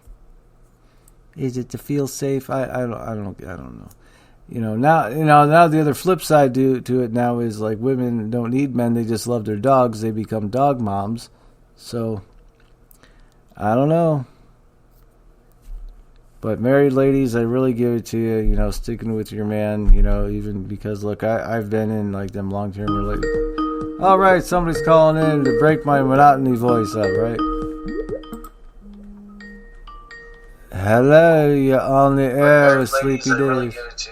How you doing? You're going to have to turn down your radio. Hello? Yeah. Can you hear me now? Oh, I can hear you loud and clear. So, yeah, you were going off on your spiel and... yeah, I'm sorry. I'm just talking. How women just have this thing about getting married. Well, I was one of the select few that even when I was dating my husband, I told him I'm never getting married and I'm not the marrying type, and I just don't really believe in the whole governmental thing about marriage. Like, I think you can make an agreement and go up in the hills or whatever you want to do, but to me, signing that little piece of paper is just kind of like a big old issue with like ownership, so on and so forth, which a lot of relationships aren't like that, but I have seen it cause a lot of issues in other people's relationships. Well, I remember. But I'm a one and done kind of gal. Yeah. No, this one don't stick. I ain't a stickler. No, I get it. I wasn't. It's like I've seen my brother. Like, I was there when my brother got married. Okay, and he got so romantic. He got married at the courthouse, and that's nothing wrong with that. And his buddy Steve was there, and it was in front of the judge, and my grandma and my mom were there. And it seems so bland to me, but that's what they wanted. They didn't want a big, that's fine. You don't want a big hoopla or whatever. You got your best friend there. That's all you need. But how about, like, I don't know for you, but I have seen people either unknowingly or willingly, or they find out too late that their significant other is like hooked into an addiction, whether it be alcohol, smack, weed. I don't want to say weed, but pills. Oh, I got a secret fetish of eating, cotton or something weird like that. Yeah. And to watch, like for my brother, I can't speak for him, but from what I've seen, to watch somebody who you love and all that turn into a raging alkie, and then from a guy who's seen people detox like off of alcohol, like really like the shakes, he's so bad, call me an ambulance, that kind of thing. Have you like, even not in your married life, or you don't have to answer, but like, have you ever run into like your boyfriends or things like that into like weird addictions, or doesn't necessarily have to be drugs per se? I don't know. Like, what would be a turn-off point? Like, ooh, that guy, like, whoa, I had no idea about you, dude. You know what I'm saying? Whoa, man. This is trippy. Yeah, like... I guess with my first daughter's dad, who I refer to as the donor, because he's never seen her one day in her life, and she's gonna turn 20 here in November. Awful. Yeah, it's really sad. I can't comprehend that as a dad. I really can't. I guess because I play Barbies with my daughter. I know. I was showing pictures of your little Barbie expeditions earlier. I'm like, this guy has so much fun with his daughter. Like, it's cool. Check this out. Check out this tinfoil hat with the little antennae coming off of it. Mm-hmm.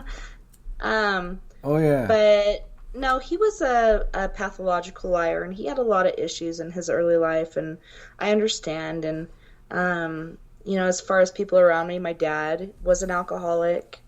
My mom was killed by a drunk driver. My dad had a drinking issue before then, but then it became a real problem, and then you add coke and different things to that, and but then it kind of goes downstream, and I had my little time with methamphetamines for about 5 years off and on, and it took my dad dying for me to realize, like, not only am I lying to myself, I'm lying to everyone I love, and this is BS. Yeah. But for me, I was able to quit. For a couple of my other siblings, it's been a really, really bad issue. But I think it's because people don't reach out for help for different issues that they have, and they try to self-medicate. Oh, yeah, I've heard that so many times. Yeah.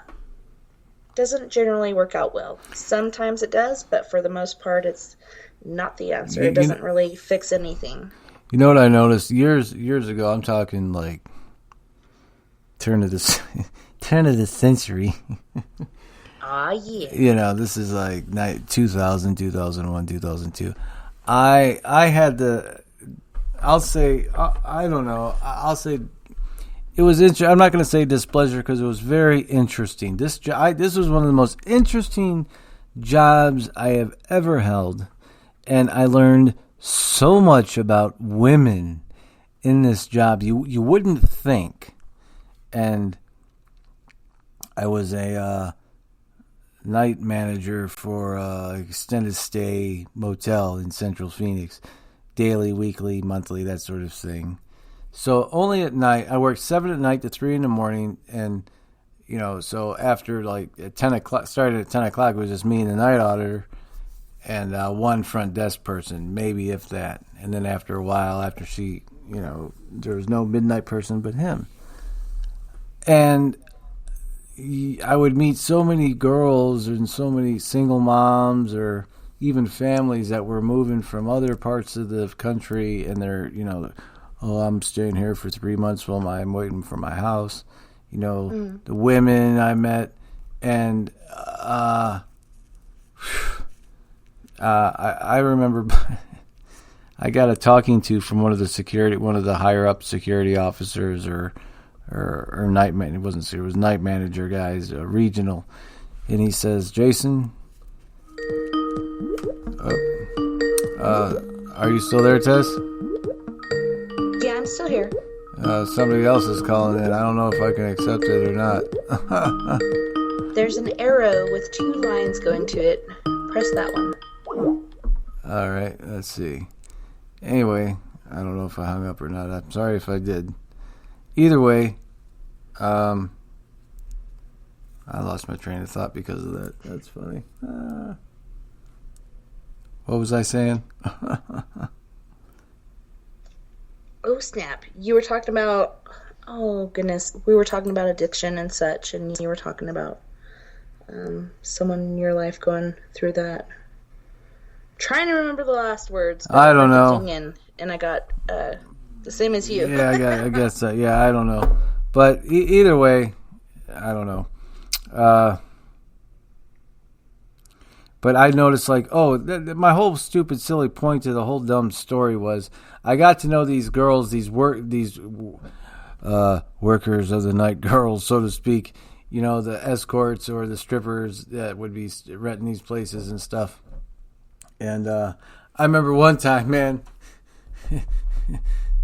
this girl come up to me. She comes to the office. She goes, "I need to get in my place, man, right now. I need to get in my place." And I said, "Well, what apartment are you in?" So she tells me apartment number, and she's not on the lease, so to speak, or the registry. But we had a really weird rule. If they could describe pretty much to the T what is inside the room, we go check it out, and if it matches up, then they can be let in, because obviously they've been in the room before. That was the logic back then. I don't think that would fly in corporate America now, but that was like one of the rules then. So she describes to me what's in the room. "There's a picture of me and my boyfriend up on the mantle. This. So I go in and take a look. All right, she's right. So I go in, right, and she's like, "Oh my gosh, I had a long night. Hold on, I'm going to give you a tip." I'm like, "Okay." Now, tips we're allowed to take. I'm like, "Okay, this is cool. She can give me a tip." Now, I'm in the living room, and she walks into the little bedroom there, and she calls me to the bedroom. This lady, man, I swear she's butt-ass nude, laying on her back with her legs spread. She's like, "You like oral, baby?" And I'm like, "Oh my gosh!" And I know I'm not going to get any more graphic than that. But I said, not this time. I said, I can't. You know, what about your boyfriend? "Oh, he ain't here, sugar." You know, I'm like, whoa. I said, "I'd just rather take cash." You know. But those are extreme cases. But, you know, things like that would happen more often than not. Like or women that would make false noise complaint claims just to have somebody come up to the door every, 30 freaking minutes or whatever. "Can you come sit with me and have some And I'm not talking like, 70-year-olds. I'm talking like, women who you wouldn't think, wait a minute, you look like you don't want to judge on appearances, but let's be honest, we kind of do to get a feel of a person. Well, I mean, I don't always judge on appearances, but you can't see. That's what that job taught me is I couldn't judge on what they looked. I mean, you could be the sweetest pie, but oh my gosh, you got Freddy Krueger eyes. Look out! But and they would talk to you, and they would like divulge secrets and like unload, and you're like, "Lady, I'm what?" Not all of them, but some of them. Trying to work here. It wouldn't be bad. I don't know if it was me as a person or if they just felt the need to unload everything. It's like, oh, I wish I could find I get that a lot too. Like, I'll go to the bar. I've never met this person before. They'll come up and sit next to me and just tell me their life story. Like, I don't know how many times that's happened. I think they get something off of you where they feel like they can unload on you and you could probably help them in some way subconsciously. I don't think they even intentionally do it. Probably not. Like, I had one of... I remember years ago I used to work at Little Caesars Pizza. And I worked with this girl. And I don't even remember. I couldn't tell you what the conversation was about. All I can remember is her asking me the question, 2 questions, and I'm thinking, "Lady, you need at first I thought you need mental help, then I thought, okay, if you think of me like that, okay, who am I to bust your little fantasy, right? Obviously, you're seeing something that I don't. But I can't remember what we're talking about. But she says, who are you? And I go, what? I said, said my name. I'm the pizza guy. I make pizza here, yeah. She says, are you an angel? I said, no, not that. I said, not that I know of. I said, I'm alive, flesh, blood. I said, I'll be here working tomorrow night. That's what I said. Yeah, I said, God willing. But I couldn't even tell you what probably had something to do with her boyfriend. Who knows, Right. But, I just find it, being single in the 21st century, it's a lot different than it was like when Obama first took office and before that. It was a little still semi-normal. There used to be the context of asking a woman for her phone number, then calling her, chatting for maybe a couple of 3 days, whoever, in between of her busy schedule and yours and this that, and then what are you doing Friday, Saturday? Want to hook up? Yeah, well I'm gonna be over between the buns. Come over, love. And that's how it would meet up. You'd go pick her up or sometime, whatever. But nowadays, from what I understand it's swipe here on Tinder, Facebook, let's chat for 6 weeks, then maybe you get my number, then we'll text for another 6 weeks, then maybe we'll meet. I mean, is this really how it is, or is this like greatly exaggerated from you? Well, I know a lot of people are absorbed into their phones, and you see it everywhere.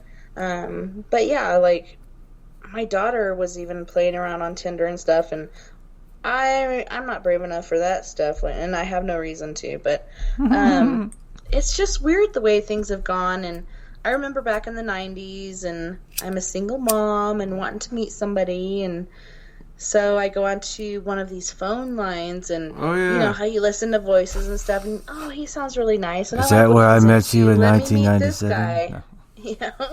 So I went to go meet this guy at, get this, Burger King. I'm like, all right, this is a really good start. Home of the Whopper, baby. Oh yeah, I'll show you the king. But so I'm going to turn in there, and there's this car accident right in front of my eyes. So I get out and I run over and check on the little old lady and everybody else, and they're fine. And the cops show up like right after. It was pretty quick.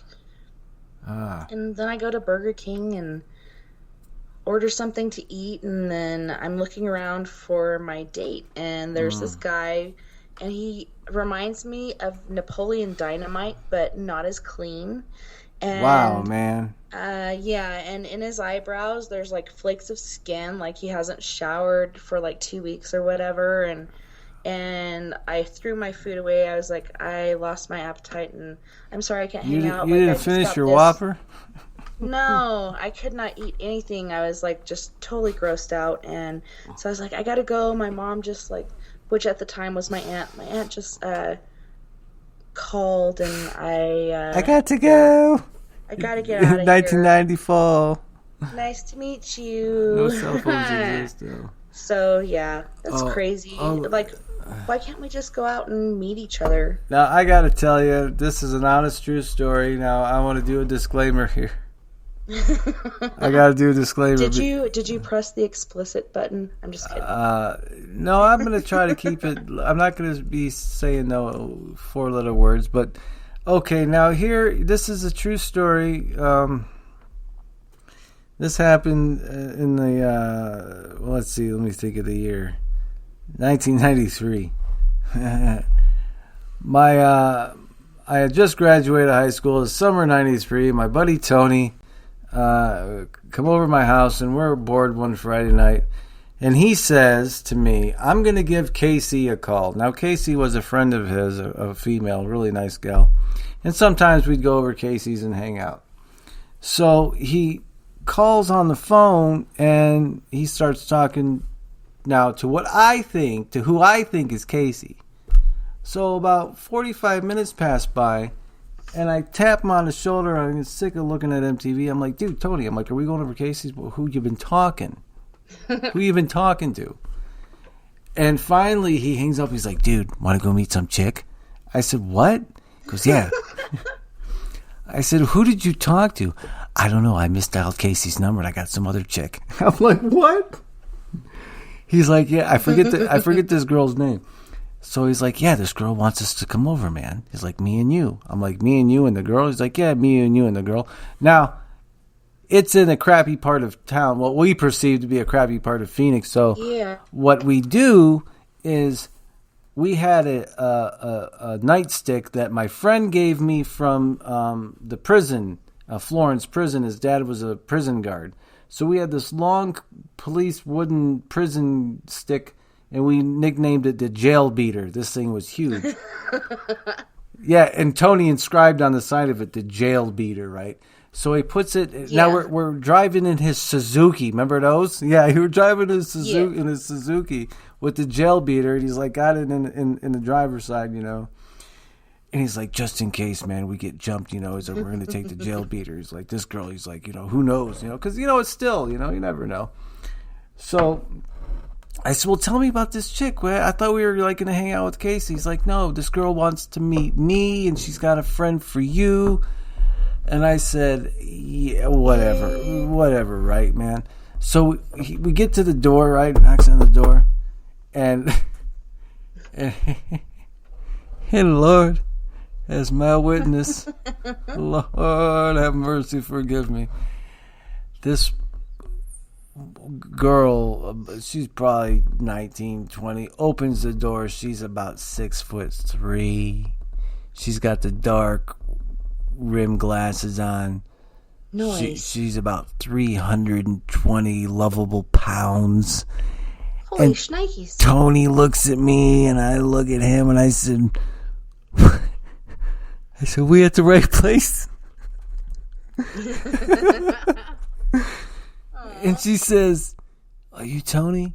And Tony's like, yeah, that's me. And he has the jail beater in his hand. Oh, snap. And she's like, why'd you bring that along? And he's like, well, I didn't know like if we were going to be jumped. She's like, no, of course not. Come on in. So she opens the door, and, you know, the lights are out in the living room, and straight forward is the bedroom. Well, one of the bedrooms. And she goes, my roommate, she goes, sorry for your friend here. And he's referring to me. She goes, my roommate's boyfriend suddenly showed up. I'm like, okay. I'm like, you're going to pass me off because of boyfriend. Oh, I see. You're passing me around like cupcakes. Cupcakes. Yeah. So the girl says to Tony, I can't remember what they end up try to get together. So they leave me on the couch in the living room watching like cable TV, right? And like you say, in those days it was the phone and call in lines, you know, get a code, you know, free, whatever. So I'm like on one of them lines, you know, bored off stiff, and Tony runs out. He goes, man, I can't do it. I go, what? He goes, man, I can't. Never in my life of a woman this big. I can't do it. I thought I could. I even smoked before I left. I said, smoked? He goes, yeah, man, I had some weed. I'm like, okay. He's like, that, and I'm tripping balls. I'm like, what? He goes, yeah, I took a hit of acid. I'm like, what? Oh, no. So I'm like, we drove over here? He goes, yeah. He's like, yeah, man, I was driving over here tripping balls. He goes, I drove good, didn't I? I'm like, oh, frick, man. You know? He's like, can't bring myself to do it. I can't do it. And I said, what about the jail beater, man? She won't know the difference. She's so big. He's like, that's a great idea. And I don't. And so I'm and I swear, you know, look, if it's a horror movie or an X-rated, Lord forgive me, forgive my listeners, send the kids out of the room, batten down the hatches, all the networks, you know. I look over and there's street light coming through the window in her bedroom, and I see the silhouettes, and then he leans over like in the beam of the street light, and he grins real big, right? And he has that jail beater in his hand, and I'm just like, man, oh man. Later on, I said, didn't she know the difference? And he says, yeah, but she told me to just keep going because I got tired. Holy shnikes. And I think to myself, these, you know, Lord forgive me, But these are just like crazy shenanigans. And you wonder, like, okay, today kids are eating Tide Pods. All right. I don't know if jail beaters are involved or what kind of wacky kind of toys are ensued, but I don't know. I don't know. It's just, it blew my mind, I'm like, I was like 19 at the time. I'm like, oh my gosh, you guys are crazy, Crazy. So forgive me for that. You can sometimes being the wingman ain't a lot of fun. Oh, I had a friend. Have you ever had a friend of yours, whether it be probably for you, female, that like went after or got with some of the ex-boyfriends that you've had? Because I've had like guy friends of mine, like if I break up with a girl, we don't see each other no more. He go for pickups or seconds or whatever. You ever had that happen? Not so far as I know, but I generally distance myself to the point that I don't. So. Yeah. Sometimes I guess as a guy, I haven't had a lot of friends because bitches are crazy, and I generally hang out with guys. So if one of my guy friends wanted to get with one of my exes, I guess that's all right. But one of your ex-guy friends? Had 2 to 5 like real girlfriends. Yeah, that's what I hear about. So. Yeah. That's what I hear from women who hang around with majority of men, that they can't stand other women because they're too.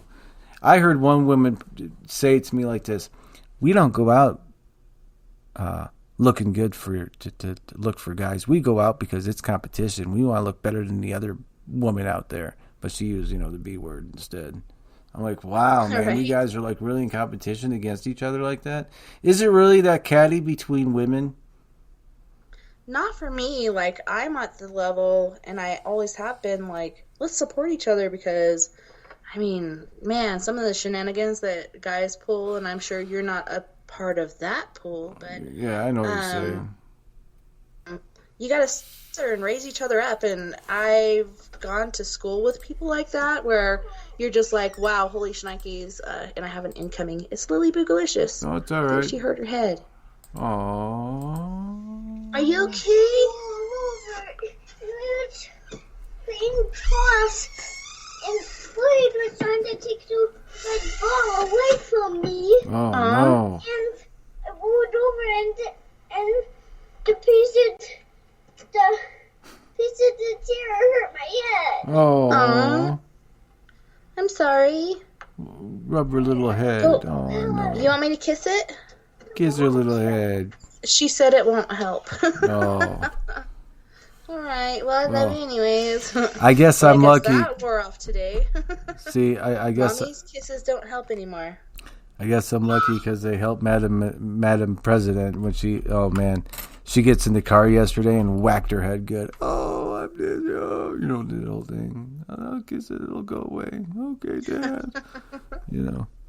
But she.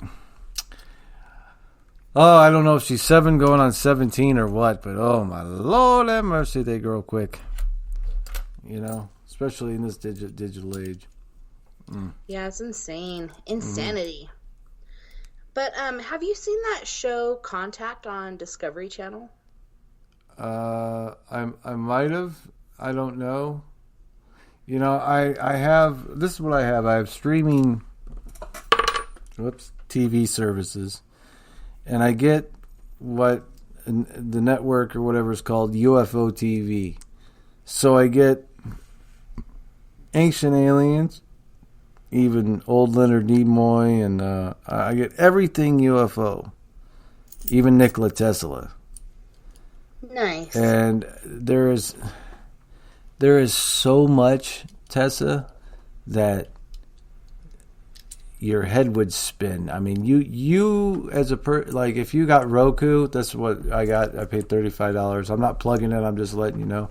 $35, and it's a free UFO TV is a free network. You could sit there and binge watch this the whole weekend, and you probably wouldn't even dent, the first row of videos. It's just like wow, right? But it has a lot of the old good stuff and new stuff pertaining to the paranormal and UFOs, and even into ley lines and crop circles and things like that, and it kind of breaks it up into categories. Right. Well, it's like almost a minute to the next hour. Yep, totally missed our break. No, I'll play. I'll play the break. Yake. Okay. We'll pick back up on this in a tick. All right. We'll be back at you with station identification for your local station, right here on We Are Paradox Media Radio Network.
Got the love this Alabama man needs. Alabama girl, you're about to bring me to my knees. Pretty little eyes and a pretty little nose. Lord, I love the way she loves me and it shows. Honeysuckle wind, but it's blowing through the breeze. Alabama girl, you're about to bring me to my knees. Oh, those dogs and your beauty sometimes get the better of me. But an Alabama girl is sweeter than the sugar in your tea. Alabama girl,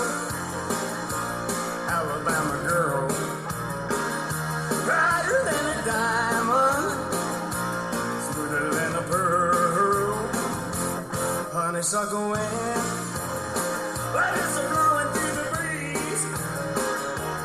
Alabama girl, you're about to bring me to my knees.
Hello and welcome back to We Are Paradox Media Radio Network. I am your host, Sleepy Dave Davenport, for the program The Future Was Yesterday.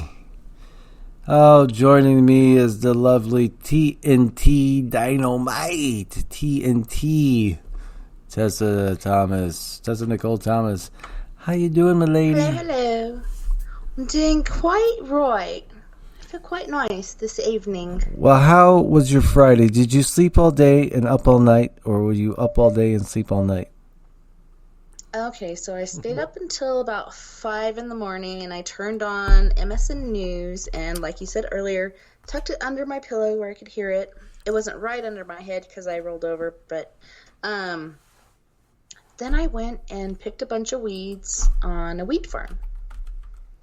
So that was cool, except for I burnt the top portion of my lower back right above my crack. That was not cool. Man, that doesn't feel good.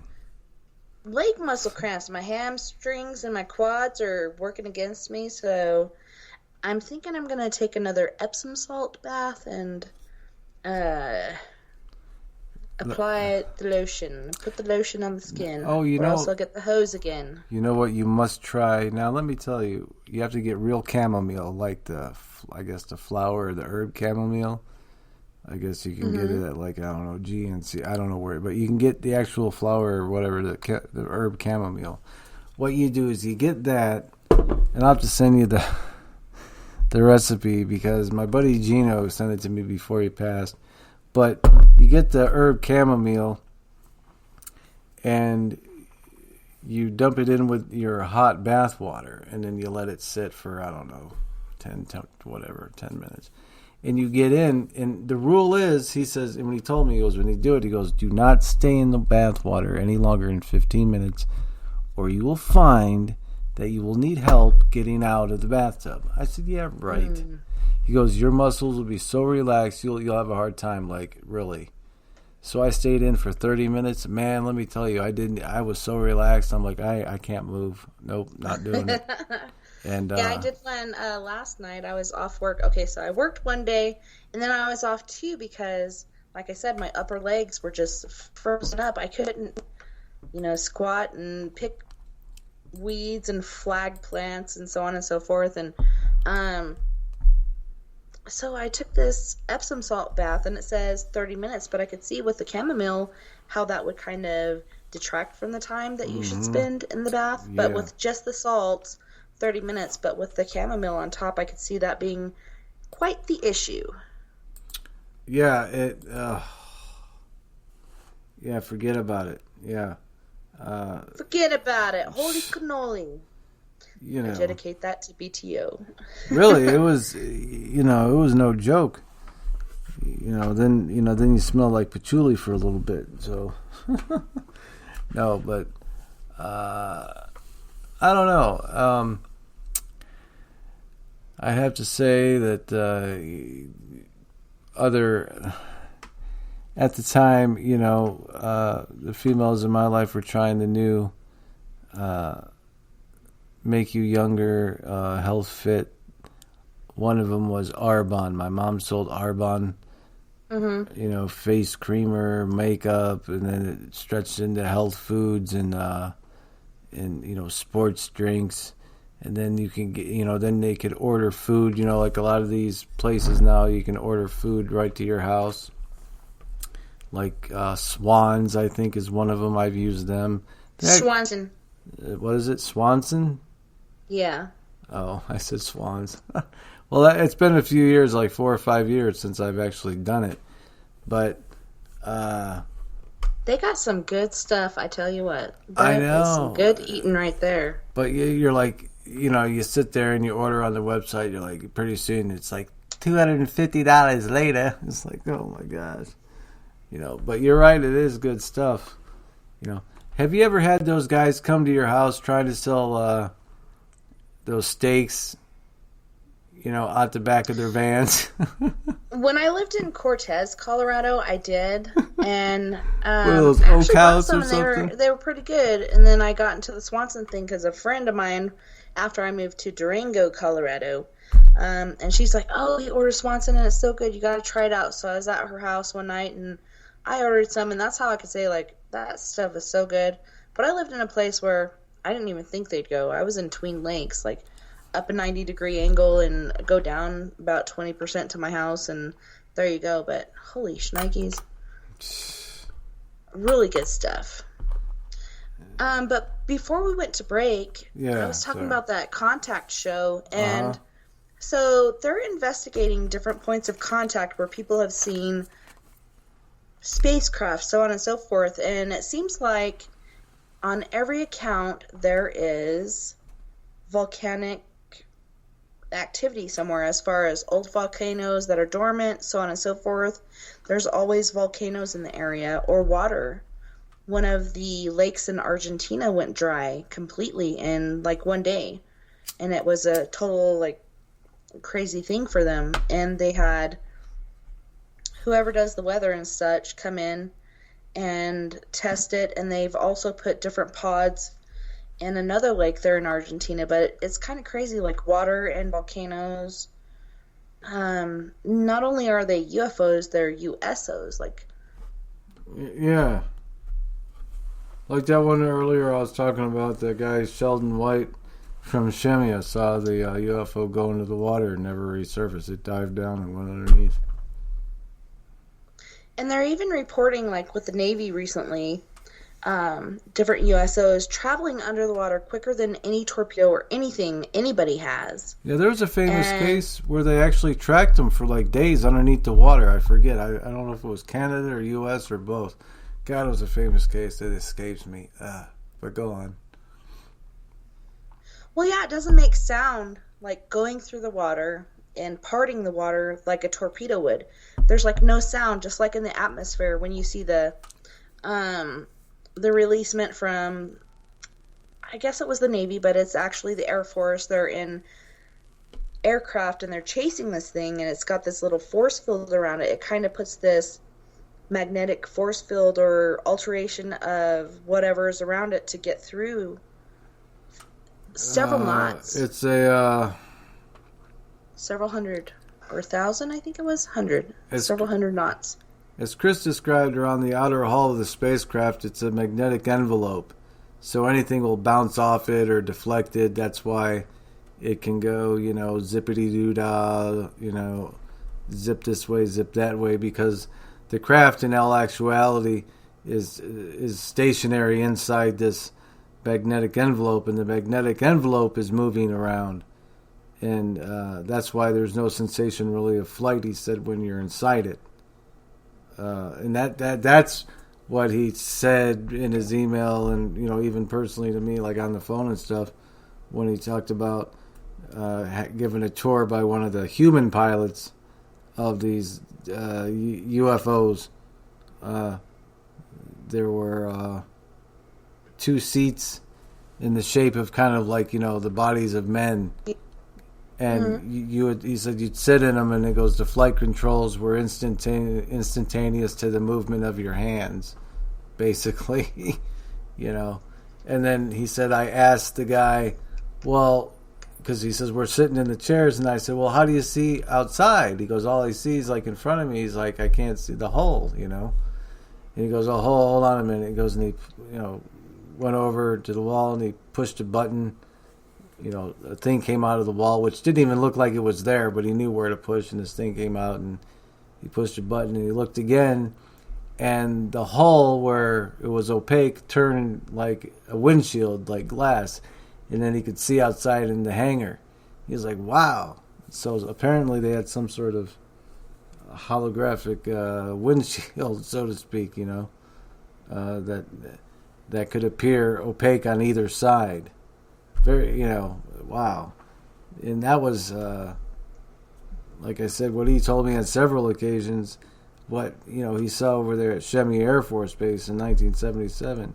So when you get these exciting, to me, they're exciting, stories, and this is technology back, over 40 years ago. Think of what's going on now. Yeah, it's insane. And, they've had different experts as far as aviation and being in the sub that have said, like, this is far beyond anything of human capability. No Americans, Russians, anybody could do this. This is alien to us, alien technology. Well, interestingly enough, on Shemya, the Foreign Technology Division took care of the UFO reports, and it was whittled down to two guys on Shemya that forwarded all UFO reports, sightings, evidence, if there was any, I guess, to Wright-Patterson Air Force Base. So there he had a direct link between, Shemya way out there, in the Bering Sea, it's to Wright-Patterson over there, the industrial area of America, so to speak. And when you make, like, I made that, I don't know, I want to say discovery, but I'll say connection, because I had never seen it anywhere before, and I've heard rumors of, at the time, like Stanton Friedman being accused of being a CIA agent and things like that, and him contesting it, in the 80s and throughout the 90s. Well, when I was talking to Chris, and I said, well, why don't I put you in touch with Stanton Friedman? He goes, sure, as long as it's not the Stanton Friedman of the FTD, the Field Training Detachment Facility of the CIA over there at Shemya. He says, as long as it's not that guy, I'll talk to him. So I'm like, I don't think so. So I gave him Stanton's website with his picture, and he wrote me back. He goes, no, that's not the Stanton I know. That's not different Stanton Friedman. So I'm like, well, that makes sense why Stanton Friedman, the UFO researcher, has been accused of being CIA all these years. Because in reality, there's another guy by the same name actually in the CIA, and Chris knew him. So, like, right. I went to Friedman with that, and he chuckled about it. He laughed. I said, well, what do you think of that, Stan? That's what I asked him. And this was in 2010 in Baltimore. I said, what do you, he goes, well, that's pretty interesting. He goes, yeah, that would make sense why I was accused of CIA. He goes, but right there on Shemya, he goes, well, that's an odd place to be. I said, yeah, but it's right there. Look, right, like in his email. And I was excited. But Stan, he took it with more, I think, of a caution kind of thing.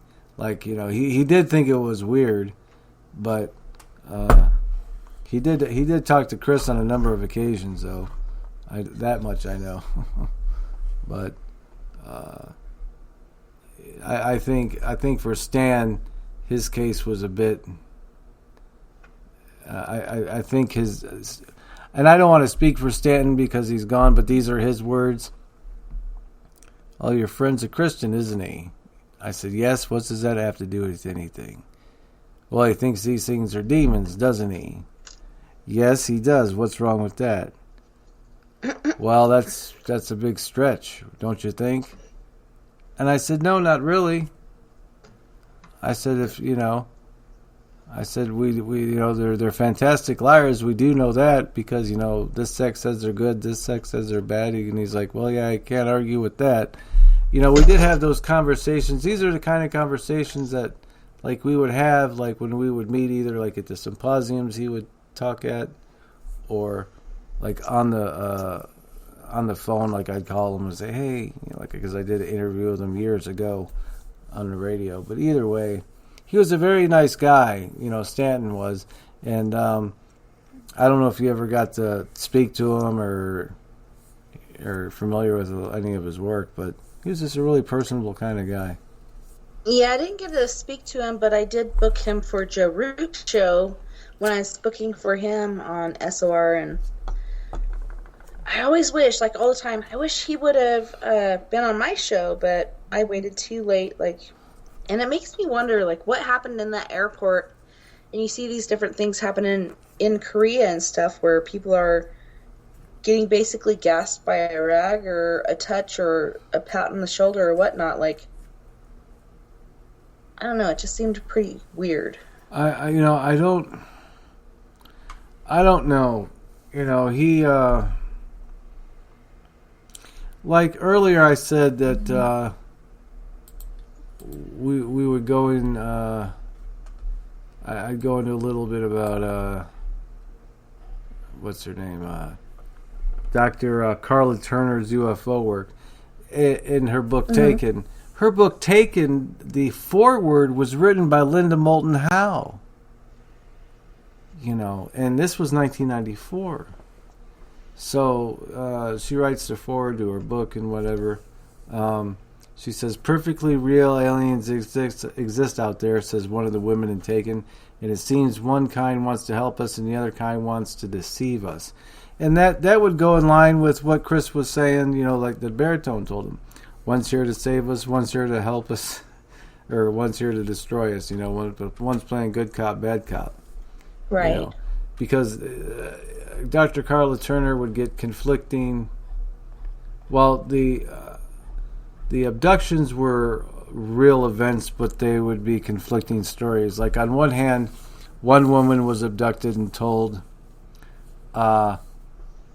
if you don't go with the program, meaning I guess the DNA and whatever we're doing, you can be easily replaced. And she was shown a clone replica of herself.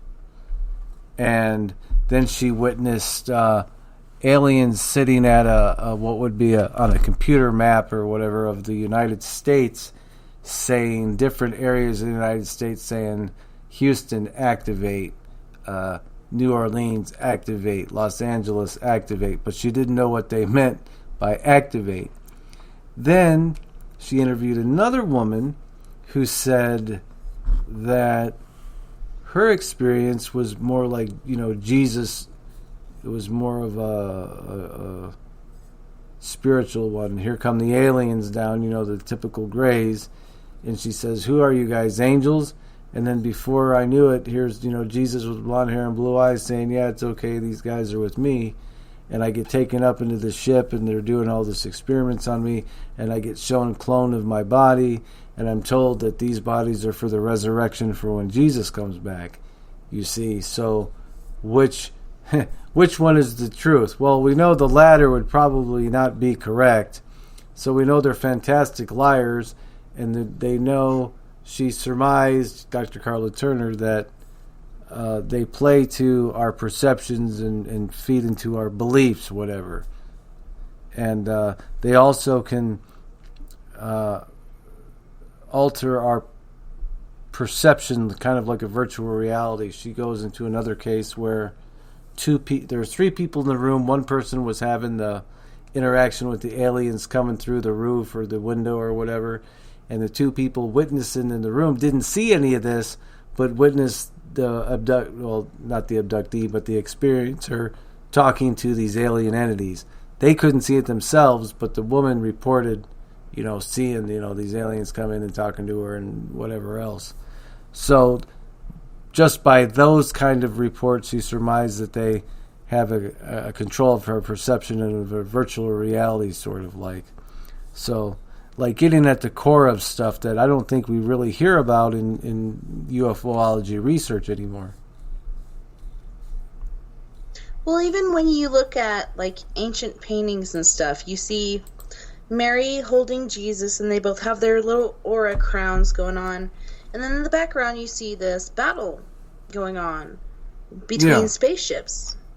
Yeah. You can't fake this stuff. Like, this stuff actually happened. Well, they depict things that they've seen in their lives, and that's what's going on there. And it makes you wonder how in depth the aliens are in our lives, like how they've used us for their own advances as far as our DNA, and so in exchange they give us technological advances. That would be a fair trade. But we're getting the short end of the stick, basically.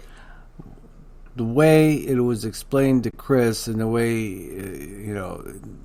and by that I mean, when he talked to Baritone, and he got a lot of people don't really stop to think about the case too much. They may think about it for a minute and go, oh, that's interesting. But really, he had about 20 run-ins with Baritone over the years. So it wasn't like it was a one-time conversation with this entity.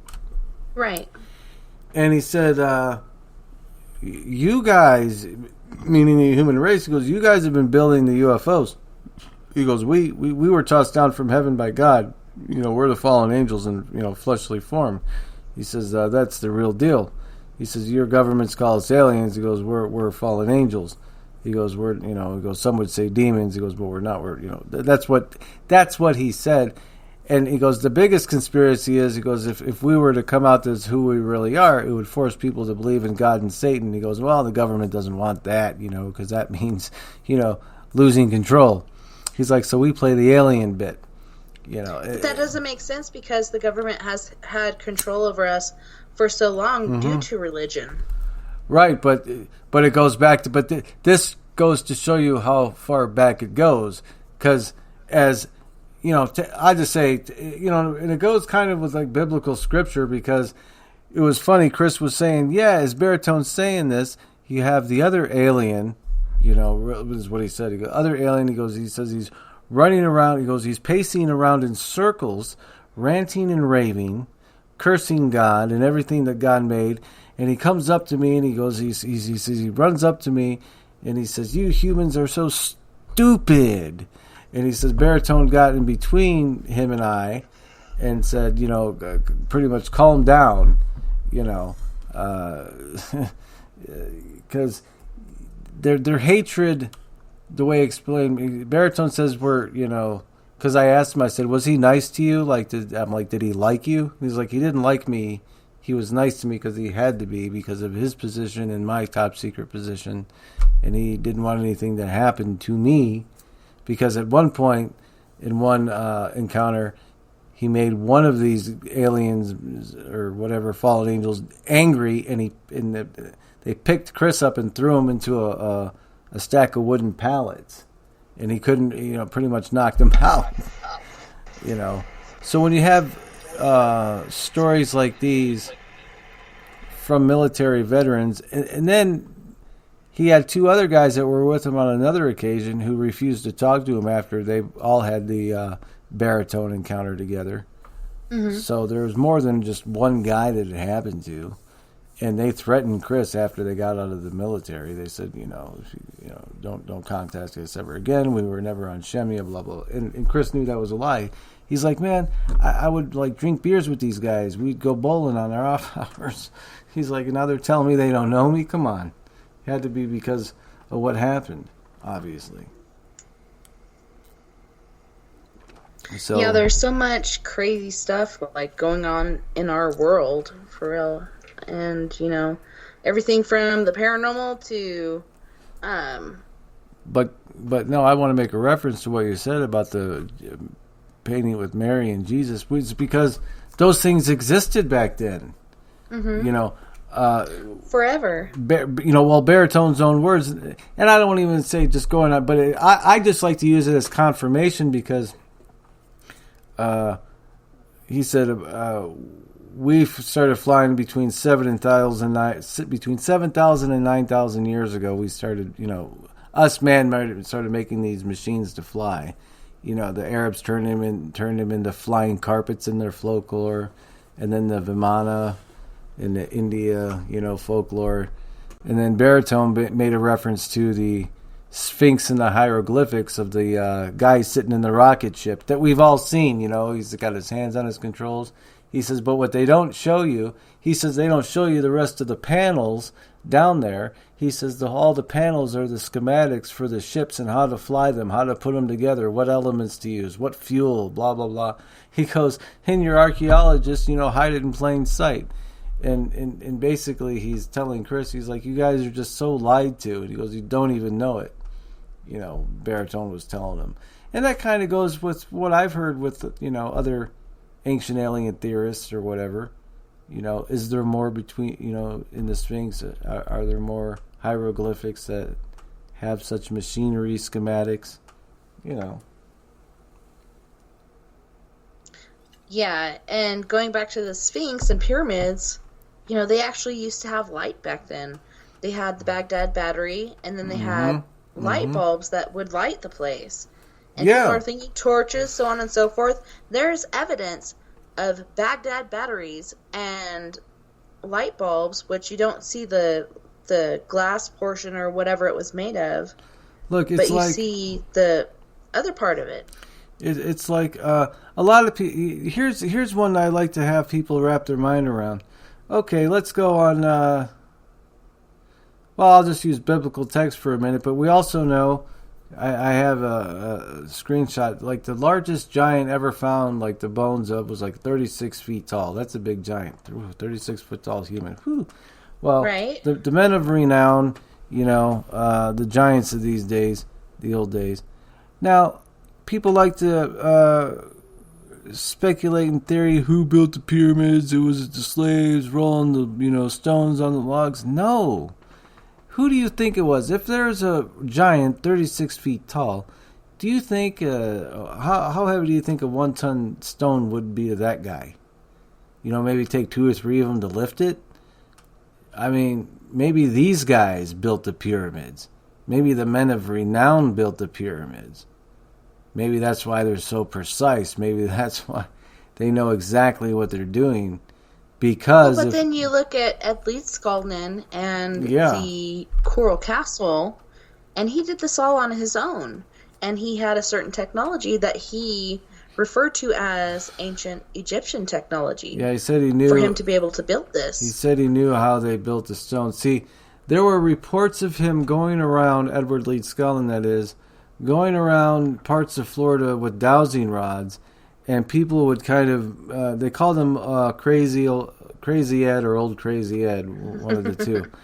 And people would say, Ed, what are you doing? And he'd say, I'm looking for the perfect piece of land. So as the story goes with Edward Leedskalnin, he's out on the road one day walking, and a real estate man by the name of Mosier drives along, and he picks him up, asks him, his name, where he's going, this, that. He goes, I'm looking for a piece of land. I'm Edward Leedskalnin. Well, it turns out Ed had tuberculosis. So Mosier takes him back to the house and nurses him back to health. Now, some speculate that this is where his Sweet 16 comes in. Some think that Ed liked Mosier's daughter, had a crush on her. I don't that really can't be substantiated, but that's one of the stories. So Mosier's wife nurses Ed back to health, and in return, because Mosier feels bad, and Ed had saved some money, he offered Ed some land, to pick out some land. So Ed goes down and he picks out some land in Florida City, and he buys it. And it's the worst land ever in Florida because, as you say, it's coral. You can't mine it, you can't farm it, you can't do anything. So a few weeks after he buys it, he starts working on it, and then that's when everything began. The Mosers would stop by when he was working. He'd stop work, engage in conversation. And then about a year or two after he started in Florida City, he moved it over to Homestead because, as a lot of people speculate, and as he says, the ley lines, the magnetic lines are a little more stronger there. I think that's like one of the corners of the Bermuda Triangle is right there at Homestead. It's like where he has Coral Castle. Right.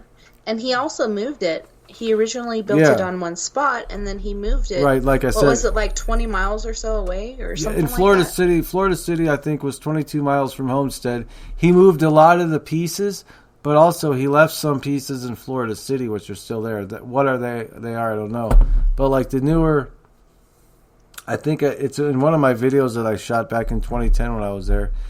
The tour guide was discussing the newer coral as opposed to the older coral and how you could tell what was new and what wasn't. But you could see, I took an establishing shot, you could see the stone walls that he cut out piece by piece and how he placed them next to each other. And then in front, and it's gated off, you see the pit where he dug them out of and drew them up, and it's just perfect. It's like a perfect pit down there. It's like, whoa. And he has 2 obelisks on his property. What he did back in those days is he strung copper wire from one to the other because down there in his workshop he had his own radio and he made his own electricity. So he was experimenting with radio back in 1922, 23, 24, like really early. Tesla technology. Well, I wouldn't say that, but he was following in those guys, Marconi and Tesla, as far as radio. Hey, what can I pick up? Can I pick up any signals?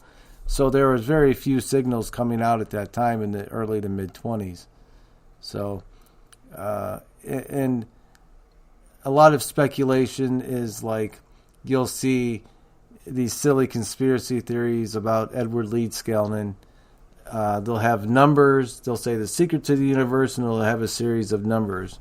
Well, those series of numbers, usually what you find, those were Edward Leedskalnin's, I think, registration numbers for when he came to the U.S. What he had done is when you go up the stairs to Coral Castle, like actually to his living quarters, like to the left, etched in the coral are his registration numbers, like his ID.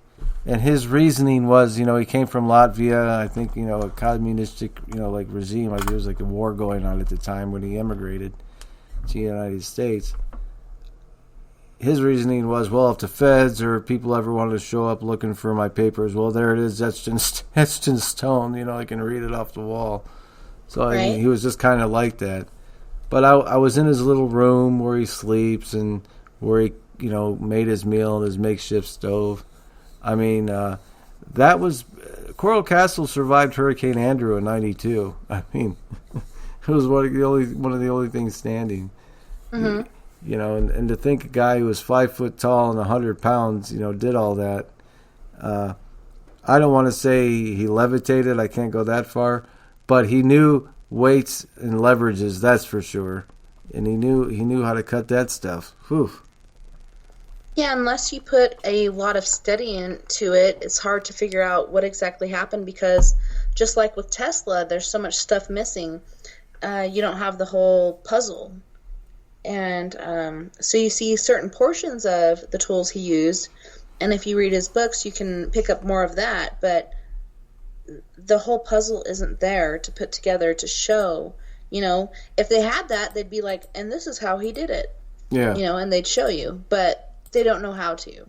They don't have the whole puzzle.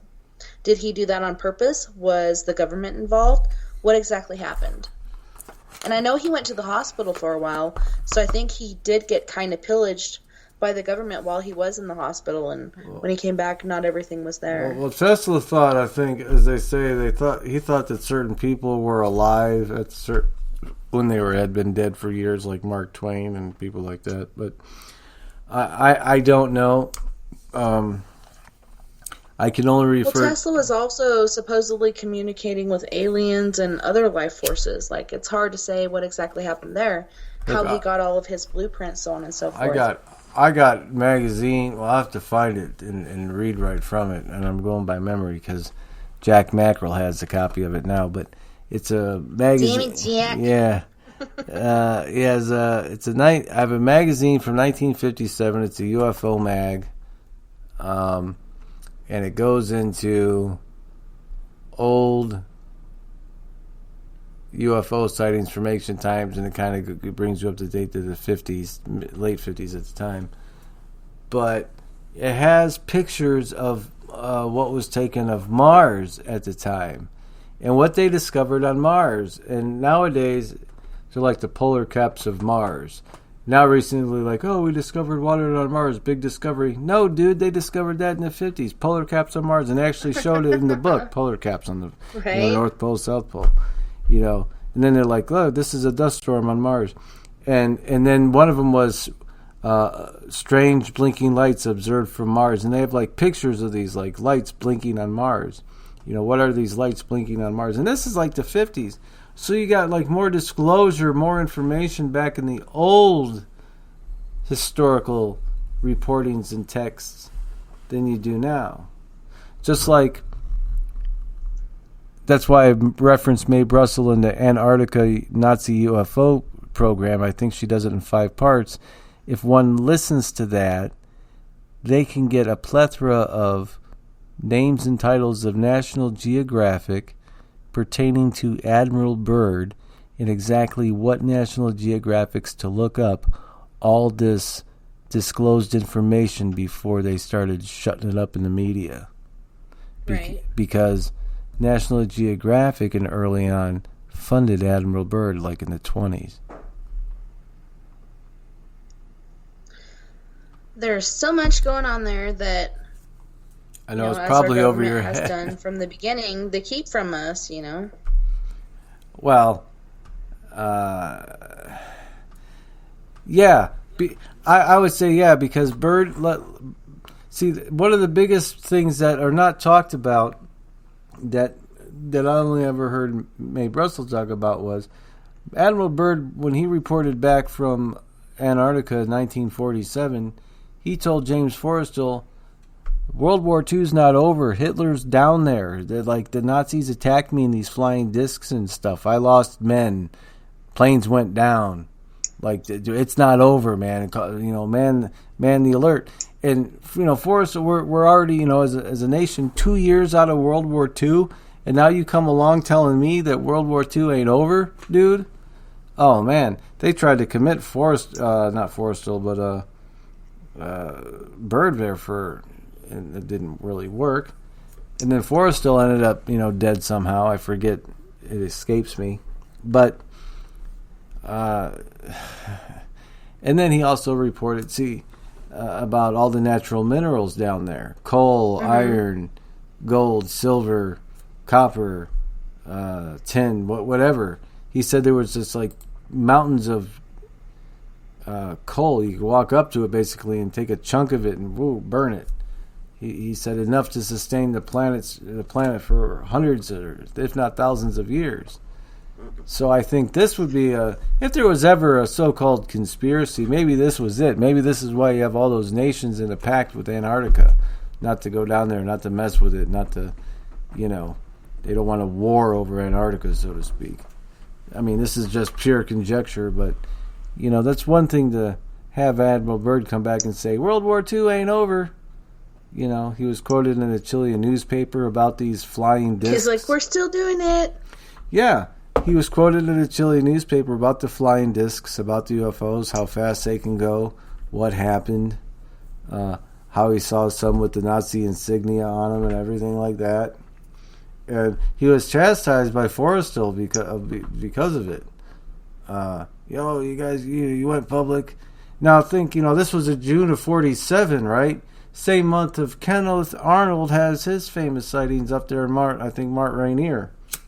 So you got big things happening. So are these sudden influx of UFO sightings that started in the late 40s, are these some of the retaliation from whatever the heck Hitler was doing down there in Antarctica since the 20s? And we all know that he was heavily into the occult. I mean, I'm not going to toss that in there, but you got the occult going on that these guys are doing.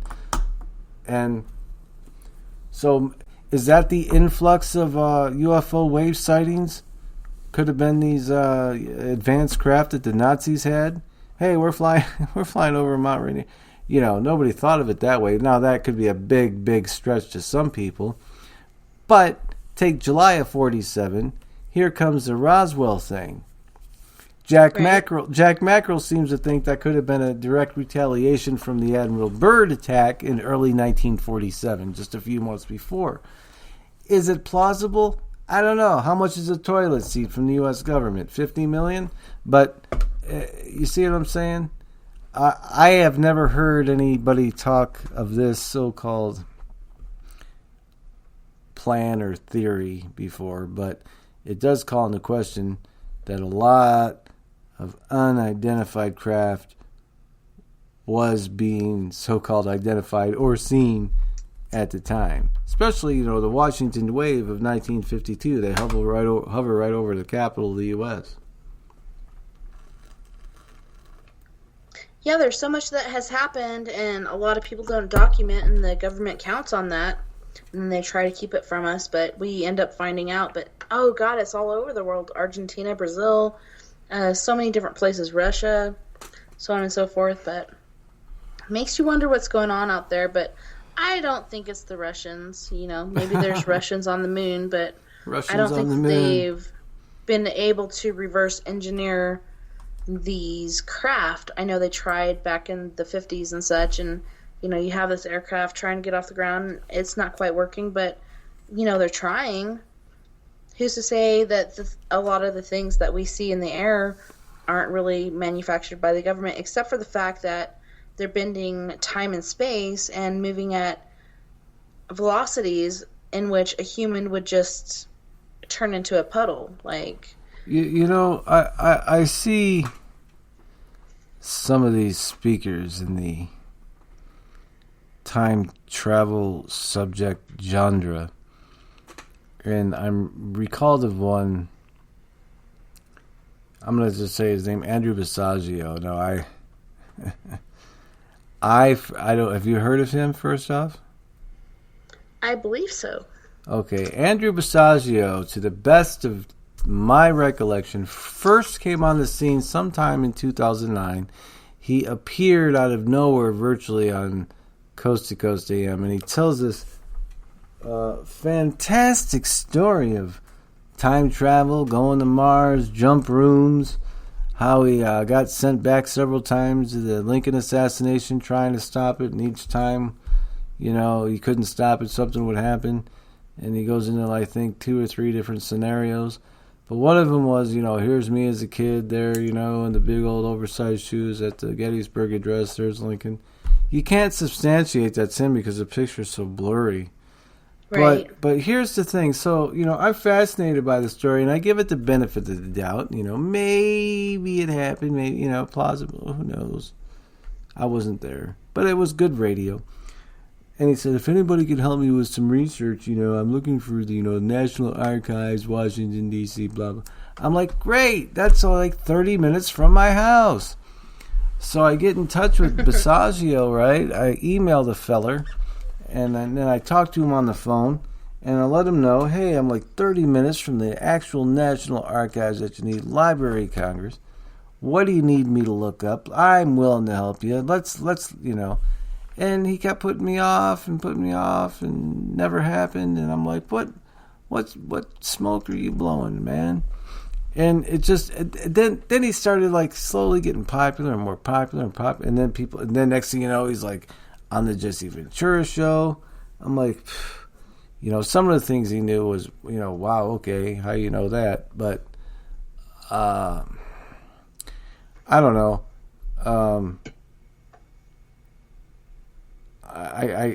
He had a thing that he was running for president in 2016. And then you go to his website. You should vote for me because I have a very presidential look. What does that mean? I know, just very odd. Are these guys disinfo agents? Is this what they are? I mean, are these hardcore like 3-letter agents? Just distracting people? Yeah, are these hardcore 3-letter agency guys? We're going to give them like 25% truth, 75% donkey horse crap, and then we're going to run with it, Look, the closest I ever got to a time travel thing ever said by Chris was there was a satellite in orbit took pictures of a car accident like involved in a semi-truck, but when they looked for it, actually in real time, they didn't see it, and it happened 30 minutes later. So somehow they were able to look 30 minutes into the future, and it had something to do with the rotation of the Earth and this and that and the other thing. So weird. Yeah, and I said, well, tell me more. He goes, I can't. He goes, I have a non-disclosure agreement. I'm like, you can't talk about the time travel stuff to me? And he put a big fat no. I'm like, oh, there's time travel stuff too? As long as, as well as your alien encounter? Come on.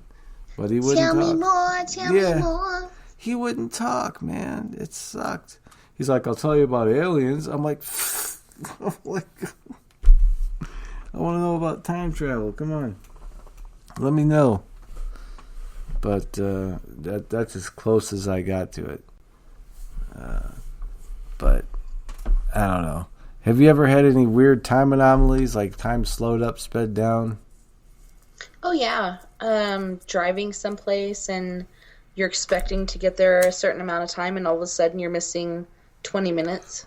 Oh, let me ask you, because I love this story, and I want you to retell the listeners, and for those who might have had it, tell me, oh my God, I love this story. You gotta tell me about the little people you saw in the cupboards or whatever that one night. You gotta tell me. Oh, I love that. That's so creepy. All right. Oh, I love it. Alright, so I'm in, oh my god. I believe it's Coxville, but it was still considered Paris, where we were in the county. Now, how old were you? And I was, I believe, 17 years old. All right, so you're a teenager. So this is the 90s, right? Yes. All right, okay. We're just setting up this, like, ambience of, like, spookiness. So probably like 97, I would say. Okay, so I go to bed in my niece's room, and outside of that room is the living room, and then the kitchen, which has a little cupboard area where there's a lower cupboard, and then you have 12 inches, and then there's an upper cupboard, and on the other side is the laundry room, then my sister's room. And I've always had issues getting to sleep, and all of a sudden I hear some noise and some chattering and stuff, and I'm thinking, okay, maybe my sister's coming out, we're going to play Scrabble or whatever. So I'm paying close attention, and all of a sudden I see these two little guys, and they're chattering, and one goes over to the edge and sits and starts kicking his feet back and forth, and the one behind him pushes him, and then he goes to fall off, and he grabs himself and picks himself back up. This is all happening on that covered area in the kitchen, across from the sink, where there's that little 12-inch divide. So I'm thinking these guys are about 10 to 11 inches tall, and one's wearing coveralls, and I don't think he was wearing a shirt, and the other one had like a little white t-shirt and some tattered looking jeans on. Huh. Did they look human? Yeah, they look human, but they look tiny. And I'm watching them, I rub my eyes, I look again, they're still there, and then I sit up to go in there, and as I sit up, my view is blocked by the wall, so I can't see anymore, and as soon as I get around the corner, they're gone. But we've had, all kinds of things going missing, misplaced, and then all of a sudden they'll show up again. So I used to call them the takers, because they take, like, keys or lighters or packs of cigarettes, whatever else, and then when you're looking for it, after about 30 to 45 minutes, they'll give it back unless you're like, hey, I really need to go. Can you please put this back? And then all of a sudden you turn around. Very first place you look is the place it's at. Very weird. So, now, where was this again? I'm sorry. It's in Arkansas, right outside of Paris. Wow. That is just... on Wildcat Canyon Road. That is just crazy. And that's the only time you've ever seen anything? Yeah. There's a... Now, did you ever try to look for these Yeah, that's things? the only time I've ever seen little people. Did you try to ever look for them after that? Yeah, I looked around in the house and stuff like that. Like, I don't know where they go or where they hide or whatnot, but yeah, Whoa. they did cause chaos almost every day, from what I remember. So you only saw them once, but they would do their shenanigans like they just left there or something. Yeah, your socks would go missing, your lighter, your keys, your cigarettes, your earrings, whatever you're looking for, and you'd look for a while and go into a really big fuss, and then all of a sudden, it's right back in the very first place you looked. Or if you'd say, guys, please, I need to go. May I have my keys back? And then they'd put them back. Mm-hmm. Well, that was nice of them. Well, that's the quickest route, is to ask them to please put it back. Otherwise, you have to go through the whole dishevelment of tearing the whole place apart, trying to find, did it fall in the couch? Did it fall here? Did it fall there? And yeah, it's just crazy ridiculousness. Now, I want to take this a bit further, just because it fascinates me that there's little people, so to speak. It reminds me of, I don't know if you remember, well, this is in the 80s, but maybe you do. Remember the cartoon and the story, The Littles? They looked like little mice, but they also looked like humans. They had tails and like little ears like sticking up out of their heads. And they lived in the walls, and they had this whole community and world inside the walls of houses and stuff. It was pretty weird. Yeah, I kind of vaguely remember that, but the one I remember is the Fraggles. Yes, Fraggle Rock. Yeah. Yeah. Down in Fraggle Rock. Oh, yes. But, Obey the trashy. yeah. But, I don't know. My grandmother used to tell me, she used to spin yarns about what she called the witch wagon. Her story to get us, or to try to get us kids inside after the street lights went on. She'd say, if you don't get in here when the street lights come on, the witch wagon's going to come down the street and get you. I said, the witch wagon? What's that? Takes all the little boys and girls down to the cornfield, the witch wagon. I said, where does they take you? Someplace far from here. She'd never elaborate. So, I'd be, in defiance as a 7, 8-year-old, I'd be out there, on the front porch after, lights, it's dark out, street lights. Get in here, the witch wagon's gonna get you. Oh my God. Run for your life. Right, especially on a stormy night. Get in here, the witch wagon. No. It's coming for us. But I've never heard anything like that, We got a couple minutes before the end of the show. Oh, we do, don't we? Wow, time flies. I like when you call in. You carry it so well. We have such a good chemistry, I must say. Yes, you must find me a single lady. No, just kidding. One who ain't crazy. No, just kidding. But I don't know. They all seem to be. There's a lot of. I've noticed that a lot of single women have become dog moms. It's very crazy. Aww. Yeah, yes. Fur babies. You gotta have them. Yeah, but come on. You only can cuddle with a dog so much, ladies. Well, it's kind of like you, like my sister Amanda, and she lives in Phoenix too. She's given up on romance, and she's not going to be with another man until she's married. And I'm like, are you serious? Because we have kind of like the same drive. And she's like, yeah, I'm totally fucking serious. I'm sorry I cussed. It's all right. But yeah, she's totally serious, and she's waiting for marriage. And I'm like, wow, I couldn't say that. But she is totally doggone serious. It's, to me, kind of crazy in this day and age. But, there's somebody out there for everybody, and perhaps she'll find her one and only, as you will. Well, I ain't too worried about it. And with that, we got 40 seconds left. Thank you. We are Paradox Media Radio Network. I'm Sleepy Dave for the program The Future Was Yesterday. Thank you for joining us. Join Tessa TNT tomorrow night, Saturday and Sunday night right here on We Are Paradox Media.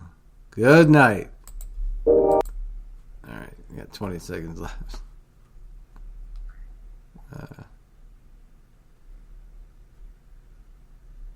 All right, where's the audio on that darn thing?